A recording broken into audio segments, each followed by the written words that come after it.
بسم الله الرحمن الرحيم. إن الحمد لله نحمده ونستعينه ونستغفره ونستهديه ونعوذ بالله من شرور أنفسنا ومن سيئات أعمالنا. من يهده الله فلا مضل له ومن يضلل فلا هادي له. وأشهد أن لا إله إلا الله وحده لا شريك له. وأشهد أن محمدا عبده ورسوله صلى الله عليه وعلى آله وصحبه وسلم تسليما كثيرا. أما بعد, আজকের দর্শে উপস্থিত সুপ্রিয় দিনী ভাইরা, আসসালামু আলাইকুম ওয়া রাহমাতুল্লাহি ওয়া বারাকাতুহু। আমরা বিফাদলিল্লাহি ওয়া বিতাওফীকিহি আজকে যে কিতাব থেকে আলোচনা শুরু করতেছি সেটা হচ্ছে আল আকীদাতুল ওয়াসিতিয়্যা। এই কিতাবটা যিনি লিখছেন তিনি হলেন শেখুল ইসলাম আবুল আব্বাস আহমদ ইবনে আব্দুল হালিম ইবনে আব্দুস সালাম ইবনে তাইমিয়া আল হাররানি রাহিমাহুল্লাহ। আল্লাহ সুবহানাহু ওয়া তাআলা ওনাকে জান্নাতুল ফিরদাউস দান করুন এবং উনি দ্বীনের জন্য এবং বিশেষ করে উম্মতে মুসলিমার আকীদা সহি আকীদার জন্য যে খেদমত করে গেছেন মিজানে হাসানার মধ্যে রাখুন। আর এর দ্বারা আল্লাহ সুবহানাহু ওয়া তাআলা আমাদের সকলকে উপকৃত হওয়ার তৌফিক দান করুন, আল্লাহুম্মা আমিন। এই কিতাবের অনেকেই শেখ ইবনে তাইমিয়া রাহিমাহুল্লাহ এই কিতাবের শারাহ ব্যাখ্যা অনেকেই করেছেন। অনেক উলামায়ে কিরাম এই কিতাবের ব্যাখ্যা দিয়েছেন। এর মধ্যে শেখ উসাইমিন রাহিমাহুল্লাহ, শেখ ফৌজান হাফিজাহুল্লাহ ওনারাও এটার ব্যাখ্যা দিয়েছেন। তো আমি চেষ্টা করব বিইজনিল্লাহি ওয়া বিতাওফীকিহি যে এই দুইটা শারাহ থেকে, শেখ ফৌজান হাফিজাহুল্লাহ শারাহ ওনার ব্যাখ্যা থেকে এবং শেখ উসাইমিন রাহিমাহুল্লাহর ব্যাখ্যা থেকে কম্বাইন করে যেটুকু আমাদের ইখওয়ানদের জন্য ফায়দাজনক হবে সেভাবে আপনাদের সামনে উপস্থাপনের যথাসাধ্য চেষ্টা করব। ওমা তৌফীকি ইল্লা বিল্লাহ। আল আকীদাতুল ওয়াসিতিয়্যা মূলত যে কিতাবটা, এই বইটা শেখুল ইসলাম ইবনে তাইমিয়া রাহিমাহুল্লাহ উনি লিখছিলেন আপনার ওয়াসিত শহরের একজন কাজী চাহিদার প্রেক্ষিতে। উনি এসে শেখুল ইসলামের কাছে শিকায়ত করছিলেন যে ওইখানে মানুষ আল্লাহ সুবহানাহু ওয়া তাআলার আসমা এবং সিফাতের ক্ষেত্রে এবং আকীদার ক্ষেত্রে এরা বিভ্রান্ত হয়ে গেছে, বিপদগামী হয়ে গেছে। ওদের মধ্যে অনেক ধরনের বিদআত, তারপরে আপনার আল্লাহর আসমা এবং সিফাতের ক্ষেত্রে বাতিল আকীদা তাদের মধ্যে অনুপ্রবেশ করছে। এইগুলার ব্যাপারে উনি যখন শিকায়ত করলেন যে এইগুলার ব্যাপারে শেখুল ইসলাম আপনি একটা কিছু বলেন, আপনি একটা কিছু করেন, তখনই শেখুল ইসলাম ইবনে তাইমিয়া রাহিমাহুল্লাহ আল আকীদাতুল ওয়াসিতিয়্যা এই গ্রন্থটা প্রণয়ন করেন। এই গ্রন্থটিতে আল্লাহ সুবহানাহু ওয়া তাআলার আকীদা বিল্লাহ সুবহানাহু ওয়া তাআলা ওয়া বিআসমাইহি ওয়া সিফাতিহি, এই বিষয়গুলোকে আল্লাহর নাম গুণাবলীর উপরে কিভাবে ঈমান রাখা উচিত, আল্লাহর ওয়াহদানিয়তের উপরে, তাওহীদুর রুবুবিয়্যার ব্যাপারে, তাওহীদুল উলুহিয়্যার উপরে কিভাবে ঈমান হওয়া উচিত, সেই বিষয়গুলোই আসলে স্পষ্ট এবং পরিষ্কার করা হয়েছে। শেখ ইবনে তাইমিয়া রাহিমাহুল্লাহ উনি ওনার কিতাবের শুরুতেই বলেছেন, আমি এখন আপনাদের কাছে মূল টেক্সটটা যেটা, সেই টেক্সটটা আমি পড়তেছি। সেটা হচ্ছে বিসমিল্লাহির রহমানির রহিম। الحمد لله الذي أرسل رسوله بالهدى ودين الحق ليظهره على الدين كله وكفى بالله شهيدا وأشهد أن لا إله إلا الله وحده لا شريك له إقرارا به وتوحيدا وأشهد أن محمدا عبده ورسوله صلى الله عليه وعلى آله وسلم تسليما مزيدا। এই মূল টেক্সটের অর্থ হলো, প্রথমে বিসমিল্লাহির রহমানির রহিম উনি আল্লাহর নামে শুরু করছেন। তারপর বলতেছেন যে সকল প্রশংসা আল্লাহ, যিনি হেদায়েত এবং সত্য দিন দিয়ে রাসূলকে পাঠিয়েছেন, তার রাসূলকে পাঠিয়েছেন লিইয়ুযহিরাহু আলাদ দীনি কুল্লিহি ওয়া কাফা বিল্লাহি শাহীদা। এর অর্থ হচ্ছে যে সাক্ষী হিসাবে আল্লাহই যথেষ্ট। ওয়া আশহাদু আল্লা ইলাহা ইল্লাল্লাহু ওয়াহদাহু লা শারীকা লাহ, আমি সাক্ষ্য দিচ্ছি আল্লাহ ব্যতীত আর কোনো মাবুদ নেই, তিনি একক, তার কোনো শরীক নেই। ইকরারাম বিহি, এই কথাটা মুখে আমি স্বীকার করতেছি, ওয়া তাওহীদান, এবং অন্তর থেকে সে বিশ্বাস করছি, মুখে এবং অন্তর দিয়ে। ওয়া আশহাদু আন্না মুহাম্মাদান আবদুহু ওয়া রাসূলুহু, আমি আরো ঘোষণা দিচ্ছি এইটুকু যে মুহাম্মদ সাল্লাল্লাহু আলাইহি ওয়াসাল্লাম আল্লাহর বান্দা এবং আল্লাহর রাসূল। সাল্লাল্লাহু আলাইহি ওয়া আলা আলিহি ওয়াসাল্লাম তাসলিমান মাজিদা। আল্লাহ সুবহানাহু ওয়া তাআলা রাসূল সাল্লাল্লাহু আলাইহি ওয়াসাল্লামের উপর সালাত এবং সালাম, অসংখ্য সালাত এবং সালাম বর্ষিত করুন। এই হচ্ছে খুতবার অর্থ। এর ব্যাখ্যা আমরা এখন শুরু করতে যাচ্ছি। প্রথমে শেখ ইবনে তাইমিয়া রাহিমাহুল্লাহ বলেছেন বিসমিল্লাহির রহমানির রহিম। বিসমিল্লাহির রহমানির রহিম দিয়ে উনি কেন ওনার এই বইটা শুরু করলেন? এর কারণ হলো যে উনি বিসমিল্লাহ দিয়ে এই কথার জন্যই শুরু করছেন যে আল্লাহ সুবহানাহু ওয়া তাআলার কালাম কোরআনে কারীম ও এই বিসমিল্লাহির রহমানির রহিম দিয়ে শুরু হয়েছে। কোরআনে কারীমের একমাত্র সূরা বারাত ব্যতীত বা যেটাকে আমরা সূরা তাওবা বলি, এই সূরা তাওবা ব্যতীত অন্য সব সূরার শুরুতেই আমরা দেখতে পাই এখানে বিসমিল্লাহির রহমানির রহিম আছে। তো কোরআনে কারীমের অনুসরণের জন্য আর রাসূল সাল্লাল্লাহু আলাইহি ওয়াসাল্লামের অনুসরণার্থে শেখুল ইসলাম ইবনে তাইমিয়া রাহিমাহুল্লাহ উনি ওনার এই গ্রন্থটাকে বিসমিল্লাহির রহমানির রহিম দিয়ে শুরু করছেন। কোরআনে কারীমের অনুসরণের ব্যাপারে তো আমরা দেখতে পাই যে প্রত্যেকটা সূরার আগে বিসমিল্লাহির রহমানির রহিম আছে, এবং রাসূল সাল্লাল্লাহু আলাইহি ওয়াসাল্লামের অনুসরণ কিভাবে থাকে? রাসূল সাল্লাল্লাহু আলাইহি ওয়াসাল্লামের অনুসরণের ক্ষেত্রে আমরা দেখি যে যখন রাসূল সাল্লাল্লাহু আলাইহি ওয়াসাল্লাম মালিকে পারস্যের সম্রাট, রোমের সম্রাট এদের কাছে যখন কোনো চিঠি লিখছেন, তখন এর শুরুতে বিসমিল্লাহির রহমানির রহিম লিখেছেন। তাছাড়া রাসূল সাল্লাল্লাহু আলাইহি ওয়াসাল্লাম হাদিসে যেটুকু বলেছেন, কুল্লু আমরিন জিবালিন লাম ইবদা বিসমিল্লাহ ফাহুয়া আক্তা, وفي رواية آخر كل أمر ذي بال لم يبدأ بسم الله فهو أبتر, যে কোনো ভালো কাজ যদি এটা বিসমিল্লাহ না বলে শুরু করা হয় তাহলে সেটা হবে আক্তা, অর্থাৎ এটা পূর্ণ না, অপূর্ণ। এবং আবতার সেটা হইল কি যেটার মধ্যে কোনো বারাখা নেই, অপূর্ণ। যে কাজটা বিসমিল্লাহ ছাড়া, যে ভালো কাজ, আমরুন জিবাল, যে ভালো কাজ বা যে কোনো গুরুত্বপূর্ণ ভালো কাজ যদি বিসমিল্লাহির রহমানির রহিম ছাড়া শুরু করা হয় তাহলে সেটা হবে অপূর্ণ।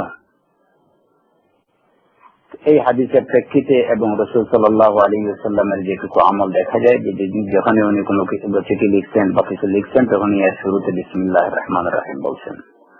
যার কারণে শেখুল ইসলাম ইবনে তাইমিয়া রাহিমাহুল্লাহ উনিও ওনার এই গ্রন্থটিকে রাসূল সাল্লাল্লাহু আলাইহি ওয়াসাল্লামের অনুসরণার্থে এবং কোরআনে কারীমের অনুসরণার্থে বিসমিল্লাহির রহমানির রহিম দিয়ে শুরু করছেন। আর এটা শুধু রাসূল সাল্লাল্লাহু আলাইহি ওয়াসাল্লামের সুন্নাহ ছিল না, অন্যান্য আম্বিয়া কেরাম আলাইহিমুস সালাম ওনাদেরও সুন্নাহ ছিল এইটুকু যে যখন ওনারা ভালো কিছু করতেন তখন বিসমিল্লাহ দিয়ে শুরু করতেন। যেমন আমরা কোরআনে কারীমে দেখি যে সুলাইমান আলাইহিস সালাম যখন মালিকে বিলকিসের কাছে যখন চিঠি লিখছিলেন তখন তাতে লিখছিলেন ইন্নাহু মিন সুলাইমান ওয়া ইন্নাহু বিসমিল্লাহির রহমানির রহিম। দেখা যায় যে সুলাইমান আলাইহিস সালাম ওই আল্লাহর নাম দিয়ে শুরু করছেন, অন্যান্য আম্বিয়া কেরাম ও আল্লাহর নাম দিয়ে তাদের প্রতিটি ভালো কাজ শুরু করতেন। তো রাসূল আলাইহিমুস সালাতু ওয়াস সালামের অনুসরণার্থে, কোরআনে কারীমের অনুসরণার্থে শেখুল ইসলাম ইবনে তাইমিয়া রাহিমাহুল্লাহ ওনার বইটাকে বিসমিল্লাহির রহমানির রহিম বলে শুরু করছেন, যাতে এটা বেবরকত না হয় এবং এটা অপূর্ণ না হয়, এটার মধ্যে বারাকা থাকে, এটার মধ্যে কল্যাণ থাকে, এই উদ্দেশ্যেই এটা করা হয়েছে। সুতরাং এর থেকে আমাদের শিক্ষণীয় বিষয় হলো এটুকু যে আমরা যখনই কোনো ভালো কাজ করব, যখনই কোনো ভালো কাজ করতে যাব, যখনই কোনো কিছু বলতে যাব, ভালো কিছু বলতে যাব, সে সব কিছুর পূর্বে সর্বপ্রথম আমরা যেন বিসমিল্লাহ বলেই শুরু করি। তাহলে এটার মধ্যে বারাকা থাকবে, এটার মধ্যে খায়ের থাকবে, মঙ্গল থাকবে। আর নতুবা সে কাজটার মধ্যে বারাকা আসবে না। এখন আমি যেহেতু এখানে আপনারা যারা আছেন আমরা অনেকেই হয়তো আরবি সম্পর্কে, আরবি ভাষা সম্পর্কে আমাদের জ্ঞান হয়তো খুব বেশি না, যার কারণে আমি এই যে বিসমিল্লাহির রহমানির রহিমের যে গ্রামাটিক্যাল যে বিষয়গুলো ওইগুলো নিয়ে আলোচনার খুব একটা প্রয়োজন মনে করছি না। তারপরে যে উল্লেখযোগ্য যে বিষয়গুলা নিয়ে আলোচনা করা দরকার সেটাই বলবো ইনশাআল্লাহ। এখানে বিসমিল্লাহ ইসিম শব্দের অর্থ হলো নাম। যে জিনিসটা কোনো একটা নির্দিষ্ট কিছু বোঝায়, কোন বিষয় বা নির্দিষ্ট কোনো বস্তু বোঝায়, সেটাকে ইসিম বলা হয়। ইসিম অর্থ হইল কি নাম বা নাউন, বা অর্থ হইল কি সাথে।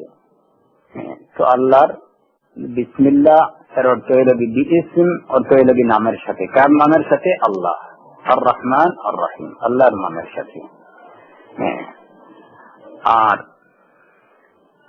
এখানে প্রথমে যেটা আমরা বলবো যে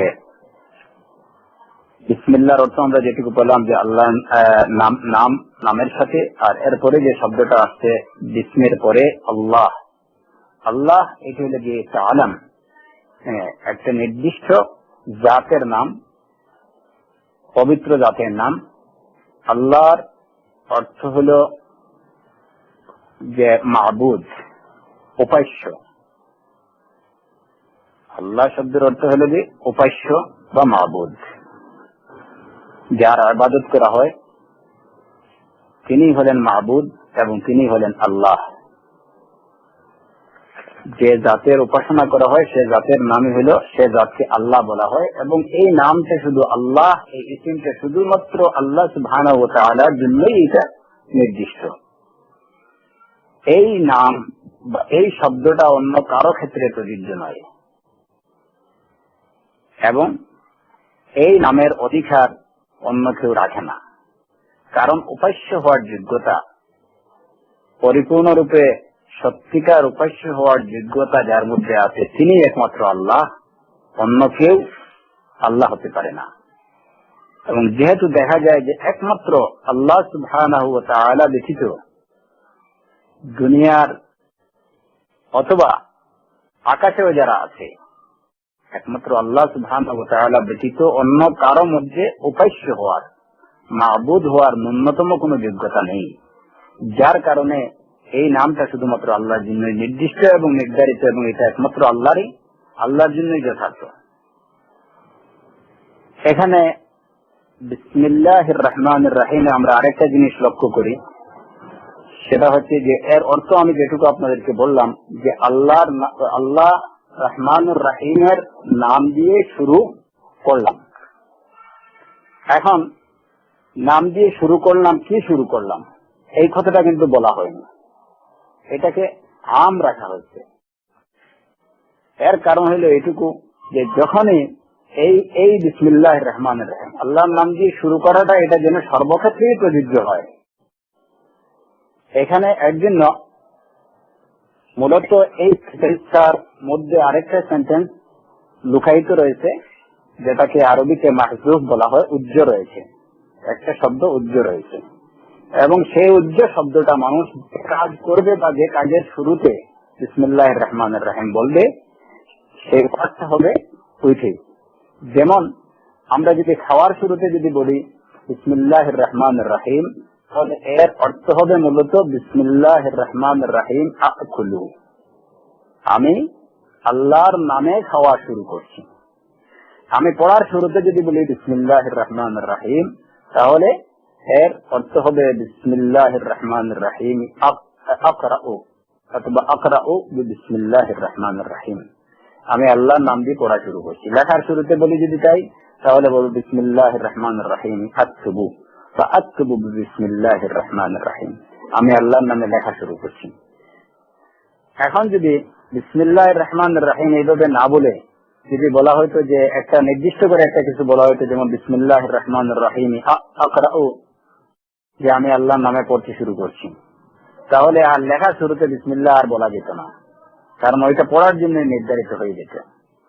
এই দেখেন আল্লাহ সুবহানাহু ওয়া তাআলার যে হিকমা, প্রত্যেকটা শব্দে, প্রত্যেকটা অক্ষরের মধ্যে, প্রত্যেকটা সেন্টেন্সের মধ্যে আল্লাহ সুবহানাহু ওয়া তাআলা যে হিকমা রেখে দিচ্ছেন। হ্যাঁ, এইটা মানুষ অনেকগুলাই মানুষের বোধগম্যতার বাইরে, মানুষের নলেজের বাইরে। প্রত্যেকটা এর মধ্যে এজাজ আছে, প্রত্যেকটা ওয়ার্ডের সেন্টেন্সের মধ্যে আল্লাহ সুবহানাহু ওয়া তাআলা অসংখ্য হিকমা রেখে দিচ্ছেন। এর মধ্যে কিছুটা উলামায়ে কেরাম বুঝেন, যাদেরকে আল্লাহ সুবহানাহু ওয়া তাআলা জ্ঞান দান করছেন, আর সবকিছু বোঝা মানুষের পক্ষে সম্ভব না, কারণ আল্লাহ সুবহানাহু ওয়া তাআলা নিজেই বলছেন, ওয়ামা উতীতুম মিনাল ইলমি ইল্লা কালিলা, যে তোমাদেরকে যে জ্ঞান দেওয়া হয়েছে সেটা অত্যন্ত সামান্য। হ্যাঁ, এই যে বিসমিল্লাহির রহমানির রহিমের এখানে মূলত যে ওয়ার্ডটা উজ্জ্ব রাখা হয়েছে, এই ওয়ার্ডটা উজ্জ্ব রাখার পিছনে এই কারণ আমরা বুঝতে পারলাম যে এটা ভালো কাজের ক্ষেত্রে, ভালো কথার ক্ষেত্রে যেন এটা প্রযোজ্য হতে পারে, এই কারণে এইভাবে রাখা হয়েছে বিসমিল্লাহির রহমানির রহিম।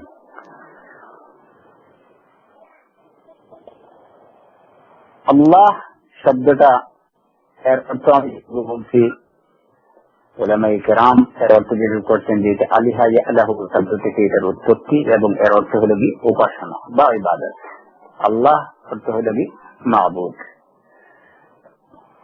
এই শব্দটা কোরআনে কারীমে অনেকবার এসেছে, যেমন সূরাতুল আনআমের 3 নম্বর আয়াতে আল্লাহ সুবহানাহু ওয়া তাআলা বলছেন, ওয়া হুয়াল্লাহু ফিস সামাওয়াতি ওয়া ফিল আরদি ইয়ালামু সিররাকুম ওয়া জাহরাকুম ওয়া ইয়ালামু মা তাকসিবুন। হ্যাঁ, যে হুয়াল্লাহ, তিনি হলেন আল্লাহ, যিনি ফিস সামাওয়াতি ওয়া ফিল আরদ, আকাশে এবং জমিনে তিনি আল্লাহ, তিনি আল্লাহ। ইয়ালামু সিররাকুম ওয়া জাহরাকুম, তিনি তোমাদের সব গোপন কিছু এবং তোমাদের প্রকাশ্য সবকিছু তিনি জানেন।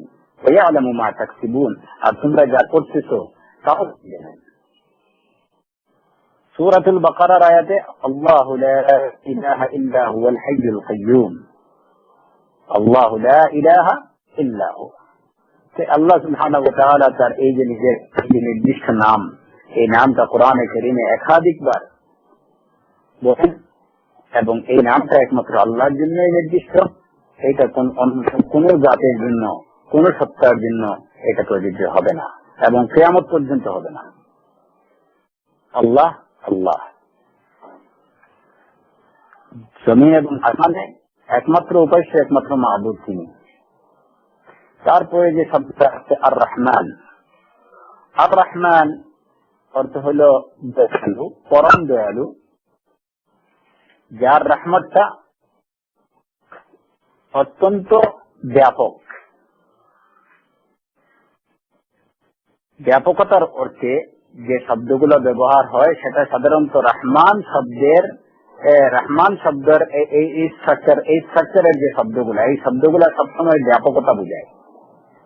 হ্যাঁ, রাহাম শব্দ এটার হলো যে মূল ধাতু হলো কি রাহমান, অর্থাৎ দয়া।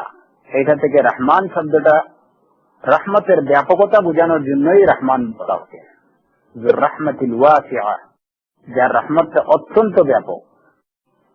হ্যাঁ, যেমন ওই যে খুব রাগান্বিত কোনো ব্যক্তিকে, মানে প্রচন্ড রাগান্বিত কোনো ব্যক্তি বা রাগ যার মধ্যে সবচেয়ে খুব বেশি, এই লোককে বলা হয় গজবান। ওই রহমান শব্দের ওই স্ট্রাকচারে এটা কি গজবান, গজব থেকে গজবান, রাহাম থেকে রহমান। এই রহমান শব্দের মধ্যে রহমতের এত বেশি ব্যাপকতা যে যেটা মানুষের কল্পনা অতীত। আর রহিম শব্দটার মধ্যে এটাও রাহাম, এটাও দয়া। হ্যাঁ, কিন্তু ওইটার মধ্যে রহমান শব্দ এত ব্যাপকতা নেই। রহমান শব্দের মধ্যে এত ব্যাপকতা রাহিম শব্দের মধ্যে নেই।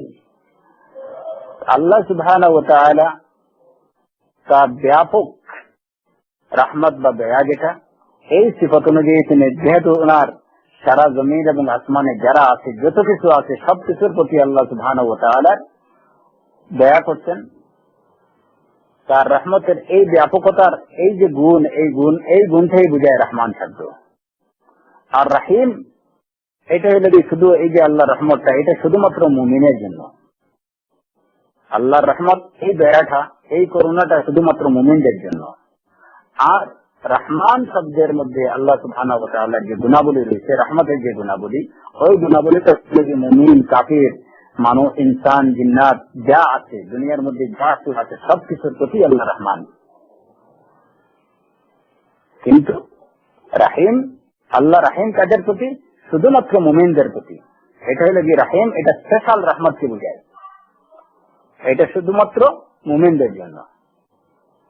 যেমন সুবহানাহু ওয়া তাআলা কোরআনে কারীমে একটা আয়াতে ইরশাদ করেছেন, ওয়া কানা বিল মুমিনিনা রাহিমা, ওয়া কানা বিল মুমিনিনা রাহিমা, যে তিনি শুধুমাত্র মুমিনদের প্রতি রাহিম, দয়ালু। আর রহমান বলা হয়েছে যে যিনি সবকিছুর প্রতি দয়াশীল। আর রহমান আলাল আরশি ইস্তাওয়া, কোরআনে কারীমের এই আয়াতে বলা হয়েছে আর রহমান আলাল আরশি ইস্তাওয়া, যে রহমান আরশের উপরে। আর রহমান আল্লামাল কুরআন খালাকাল ইনসান আল্লামাহুল বায়ান। তো রহমান শব্দটা আল্লাহর রহমতের ব্যাপকতা বুঝায়।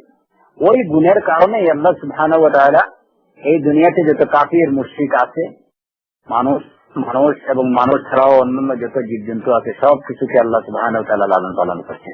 কারণ কি? ওনার রহমতটা, ওনার দয়াটা এতই ব্যাপক যে সমগ্র বিশ্বের প্রতি উনি মেহেরবান, উনি সমগ্র বিশ্বের প্রতি করুণাশীল। আর রাহিম কাদের প্রতি? ওয়া কানা বিল মুমিনিনা রাহিমা, তিনি শুধুমাত্র মুমিনদের প্রতি করুণাশীল। ওই রাহিম শব্দটা, রহম শব্দটা, রাহিম হলে এটা হলো বিশেষ, শুধুমাত্র মুমিনদের জন্য, ঈমানদারদের জন্য।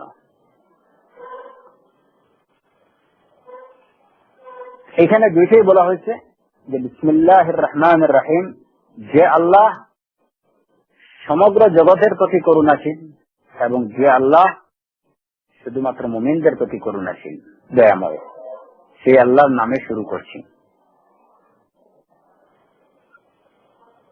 আল্লাহ সুবহানাহু ওয়া তাআলা এই যে দয়া, এই দয়াটা রাহিম যেহেতু তিনি, এটা শুধু সেই রহমতটা ওনার হবে শুধুমাত্র মুমিনদের প্রতি, কাফিরদের প্রতি হবে না।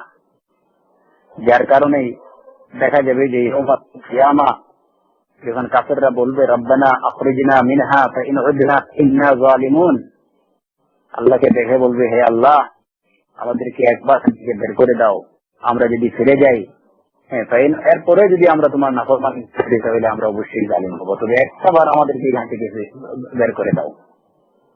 কিন্তু এর জবাবে কি বলা হবে? ক্বালা ইখসাউ ফিহা ওয়া লা তুকাল্লিমুন, নীরব বসে থাকো এবং কথা বলো না, কোনো কথা ওদের শোনা হবে না। কারণ কি?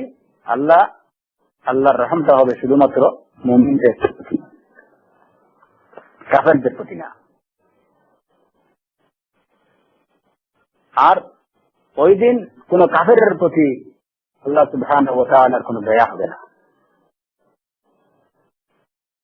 ওই দিন দয়া হবে শুধুমাত্র মুমিনদের প্রতি। তখন আল্লাহর রাহিম যে সিফতটা, ওই সিফতটাই ওইখানে কাজ করবে। আর রহমান, এই যে রহমতের যে ব্যাপক অর্থ, এটা শুধুমাত্র এই দুনিয়াতে মানুষদের প্রতি, জিন্নাতদের প্রতি এবং যত জীবজন্তু আছে তাদের সবার প্রতি আল্লাহর এই দয়া, এবং এটা হলো কি সাধারণ অনুগ্রহ, এটা হলো কি সাধারণ অনুগ্রহ। এই সাধারণ অনুগ্রহে এবং ব্যাপক দয়ার মালিক একমাত্র আল্লাহ সুবহানাহু ওয়া তাআলা ব্যতীত কেউ হতে পারে না। যার কারণে আমাদের মনে রাখতে হবে যে রহমান একমাত্র আল্লাহ ব্যতীত আর কেউ হতে পারে না, এবং এ কারণেই কারো নাম রাখা যাবে না। যদি কারো নাম রহমান, যদি রহমান যদি ওকে রাখতে হয় তাহলে তাকে বলতে হবে আব্দুর রহমান। এত ব্যাপক রহমতের অধিকারী, এত ব্যাপক করুণাশীল, এত ব্যাপক দয়াময় একমাত্র আল্লাহ সুবহানাহু ওয়া তাআলা। আল্লাহ ব্যতীত এত ব্যাপক রহমতের অধিকারী আর কেউ নয়, এত ব্যাপক রহমতের মালিক আর কেউ নেই, সমগ্র জগতে আর কেউ নেই, যার কারণ আর কেউ রহমান এই গুণের অধিকারী হতে পারে না। এবং এই সিফতটা একমাত্র আল্লাহ রাব্বুল আলামিন ব্যতীত অন্য কারো ক্ষেত্রে প্রযোজ্য নয়। যার কারণে কারো নামের ক্ষেত্রে আমাদেরকে এই ব্যাপারে অত্যন্ত সতর্ক থাকতে হবে যেন আমরা কাউকে রহমান না বলি। আমাদের অনেক সময় আমাদের ভুল হয়ে যায় ইচ্ছাবশত বা অনিচ্ছাবশত, যেমন কারো নাম যদি হয়তো আব্দুর রহমান থাকে তাহলে রহমান বলেই ডাকি। কিন্তু ইয়া আখি, আমাদের খেয়াল রাখতে হবে যে এই রহমান আল্লাহ সুবহানাহু ওয়া তাআলার সিফত এবং এটা আল্লাহর জন্যই নির্ধারিত, এটা কোনো মানুষের ক্ষেত্রে প্রযোজ্য হতে পারে না। আমি যদি এইটুকু জানার পরেও যদি রহমান বলে ডাকি তাহলে সুবহানাল্লাহ, হাশাল্লাহ, আল্লাহ আমাদেরকে মাফ করুন।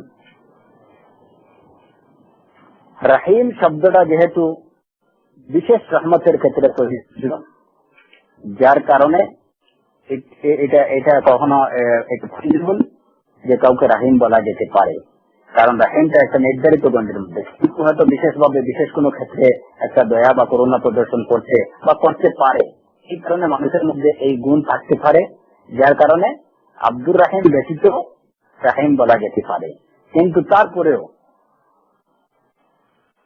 সুন্নাহ এবং আদব হইল এইটুকু যে আমরা যেন কোনো মানুষকে শুধু রাহিম না বলি, আব্দুর রাহিম বলি, রাহিমের বান্দা বলি, কারণ মূলত প্রকৃত অর্থে রাহিম আল্লাহ সুবহানাহু ওয়া তাআলা।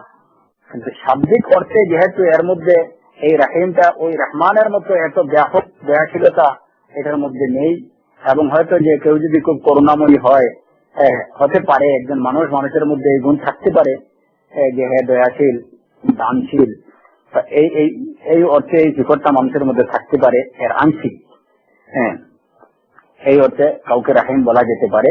কিন্তু তারপরে এটা খেলাফে আদব, আল্লাহ শানের প্রতি আদব অর্থে কাউকে শুধু রাহিম না বলা উচিত। আর রহমানের ক্ষেত্রে রহমান বলা এটা কমপ্লিটলি প্রহিবিটেড, লা ইয়াজুজ, হারাম। সুতরাং রহমান এবং রাহিম এই দুইটা শব্দের ক্ষেত্রে আমাদের সতর্কতা অবলম্বন উচিত। এবং আমরা যেটুকু বুঝলাম যে আর রহমানের মধ্যে রহমতের ব্যাপক অর্থ রয়েছে, এবং আল্লাহ সুবহানাহু ওয়া তাআলা তার মধ্যে এই গুণ আছে বিদায়ী কাফির মুশরিক যারা আছে সবাইকে, যারা আল্লাহ নাফরমানি করতেছে তাদেরকেও আল্লাহ করতেছেন, আর যারা আল্লাহর উপর ইমানদার, ইমান এনেছে, আল্লাহর আনুগত্য করছে, তাদেরকেও আল্লাহ লালন পালন করতেছেন। কিন্তু সিফতটা আল্লাহ দেখা যাবে বিশেষ করে ইয়াউমুল কিয়ামা, যে আল্লাহ কাদের প্রতি রহম করে, তখন আল্লাহ সুবহানাহু ওয়া তাআলা রাহিম হবেন একমাত্র মুমিনদের প্রতি, এবং আল্লাহ সেই স্পেশাল রহমতটা হবে শুধুমাত্র মুমিনদের প্রতি। কাফেরদেরকে বলা হবে ইখসাউ ফিহা ওয়া লা তুকাল্লিমুন, সেদিন তাদের আর কোনো অনুনয় বিনয় কাকুতি মিনতি আর শোনা হবে না। যার কারণে দেখা যায় যে যারা ইমানদার, আল্লাহ সুবহানাহু ওয়া তাআলা বিশেষ করে উম্মতে মুহাম্মদ সাল্লাল্লাহু আলাইহি ওয়াসাল্লামের মধ্যে যারা ইমানদার, তাদেরকে দেখে আল্লাহ পর্দার আড়াল নিয়ে যাবেন, তাদের হিসাব নিকাশ পর্দার আড়ালে। তাকে জিজ্ঞেস করে হবে, দেখো তো তুমি এই গুনাহ করছো কি, এই গুনাহকে চিনতে পারছো কি, এটা কিন্তু এই গুনাহকে তুমি করছো, তখন সে দেখবে এবং স্বীকারোক্তি দিবে যে হ্যাঁ আল্লাহ, হ্যাঁ আমি এই গুনাহ করছি। তখন একজন ইমানদার মনে করবে যে এই এত কিছু স্বীকারোক্তির পরে যখন দেখবে যে তার আর কোনো উপায় নাই, এত ধ্বংস হয়ে যাচ্ছে, হ্যাঁ, তখন একজন মুমিন যে আমার তো আর কোনো পথ নেই, এই যত সব গুনার লিস্ট আল্লাহ সুবহানাহু ওয়া তাআলা আমাকে দেখালেন, আমার তো আর বাঁচার কোনো উপায় নেই।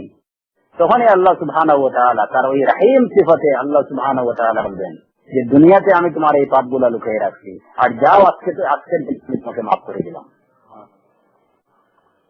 ইয়া ইখওয়ানি, কথাটা হবে শুধুমাত্র যারা ইমানদার, যারা এটুকু বলেছে লা ইলাহা ইল্লাল্লাহ মুহাম্মাদুর রাসূলুল্লাহ, এবং এই কালিমার হক আদায় করেছে, এই শাহাদার হক আদায় করেছে। তারা শুধু মুখে বলেনি।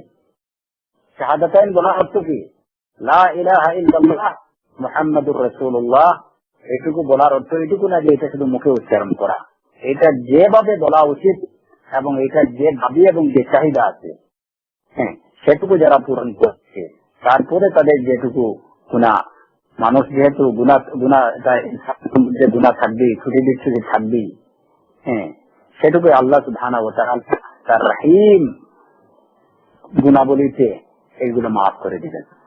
আড়ালে তাদের হিসাব নিকাশ হবে, যাতে মুহাম্মদ সাল্লাল্লাহু আলাইহি ওয়াসাল্লামের উম্মত জানে মাহশারের মধ্যে অন্যান্য জাতির সামনে যেন পাবে। সুবহানাল্লাহ। এই হলো উম্মতে মুহাম্মাদের বৈশিষ্ট্য। অন্যান্য উম্মতের হিসাব নিকাশ হবে খোলা ময়দানে, বেঈমানদের হিসাব হবে খোলা ময়দানে, ডাকা হবে।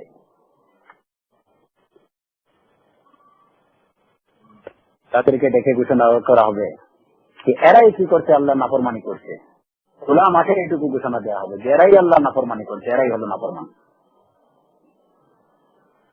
যারা লা ইলাহা ইল্লাল্লাহ মুহাম্মাদুর রাসূলুল্লাহ এই শাহাদাতাইনকে কথায় কাজে এবং বিশ্বাসে প্রতিষ্ঠিত করেনি, এদের প্রতি হবে এই কথা। এই পর্যন্ত আলহামদুলিল্লাহ যেটুকু আমরা বিসমিল্লাহির রহমানির রহিমের ব্যাপারে আলোচনা, আশা করি এইটুকু আমাদেরকে ফায়দা দেবে ইনশাআল্লাহ। এখন আমরা শেখুল ইসলাম ইবনে তাইমিয়া রাহিমাহুল্লাহর খুতবার পরবর্তী অংশে যাচ্ছি। পরবর্তী অংশে উনি বলছেন, আলহামদুলিল্লাহ আল্লাযী আরসালা রাসূলাহু বিল হুদা ওয়া দীনিল হক। আল্লাহর নাম দিয়ে শুরু করার পরে উনি আল্লাহর প্রশংসা করছেন। আলহামদুলিল্লাহ, যে সমস্ত প্রশংসা আল্লাহর জন্য, সমস্ত প্রশংসা আল্লাহর জন্য। আলহামদ, আলিফ এবং লাম সম্পর্কে একটা কথা আমাদের সবার মনে রাখলে ভালো হবে। আলিফ এবং লাম আরবিতে এই শব্দটা যে বাক্যের শুরুতেই আসবে, এটা সাধারণত মাসদার, যেটা থেকে ভার্ব উৎপন্ন হয়, এটাকে মাসদার বলা হয়। ওইটার শুরুতে বা কোনো নাউনের শুরুতে এটা আসে। মাসদারটা যেটা থেকে ভার্ব উৎপন্ন হয় সেটাও কিন্তু ওয়ান কাইন্ড অফ ইসম বা নাউন, এটা এক ধরনের নাম। এটার শুরুতে আলিফ এবং লাম এই শব্দটা আসে। আলিফ এবং লাম শব্দটা, এই দুটা অক্ষর যে শব্দের শুরুতে আসবে, সেটা দুইটা অর্থ কি করবে, দুইটা থেকে যে কোনো একটা অর্থ বহন করবে। প্রথমটা হলো যে এটা যে ওয়ার্ডের শুরুতে আসবে ওই ওয়ার্ড থেকে নির্ধারিত করবে, ওইটাকে নির্ধারিত করে দেবে। কোন কিছুকে নির্ধারণ করার জন্য, সুনির্দিষ্ট করার জন্য আলিফ এবং লাম শব্দ ব্যবহার করা হয়। আর দ্বিতীয়ত আলিফ এবং লাম শব্দটা ব্যবহার করা হয় কখনো কোনো কিছু গ্রেটনেস, যেটা ওইটা বোঝানোর জন্য, বিশালত্ব, ব্যাপকতা বা মর্যাদার দিক দিয়ে এটার মর্যাদা বোঝানোর জন্য, অশেষ মর্যাদা বোঝানোর জন্য আলিফ এবং লাম শব্দটা ব্যবহার করা হয়। যেমন অনেক সময় আমরা দেখি যে ইংরেজি শব্দের শুরুতে যে ডি শব্দটা যেখানে ব্যবহৃত হয়, ওই জায়গা থেকে কিন্তু আলিফ এবং লাম শব্দ ব্যবহার হয়। দুইটা কারণে আলিফ এবং লাম দুইটা অর্থ বহন করে। একটা হলো যে কোন জিনিসকে সুনির্দিষ্ট এবং সুনির্ধারণ করণের জন্য আলিফ লাম ব্যবহার করা হয়। দ্বিতীয়ত কোন জিনিসের ব্যাপকতা, বিশালত্ব, মহানত্ব, মহত্ব, এই গ্রেটনেস, এগুলা বোঝানোর জন্য আলিফ লাম ব্যবহার করা হয়। এখানে আলহামদুলিল্লাহ, মূলত এখানে মূল শব্দটা হলো কি হামদুন। হামদুন, হামদুন অর্থ হলো কি প্রশংসা। আলহামদ এর শুরুতে আলিফ লাম এনে এখানে বোঝানো হয়েছে। এই দুইটা কি আছে অর্থ, এখানে কি আছে? এখানে আমরা এই দুইটা অর্থ থেকে আলহামদুর মধ্যে আলিফ লাম দ্বিতীয় অর্থটাই কি করতেছে, ইন্ডিকেট করতেছে যে এটা পুরোটা ব্যাপক প্রশংসা, সমস্ত প্রশংসা, সমস্ত শ্রদ্ধাপূর্ণ প্রশংসা, এই সব অর্থে বহন করছে আলহামদুর শুরুতে যে আলিফ এবং লাম।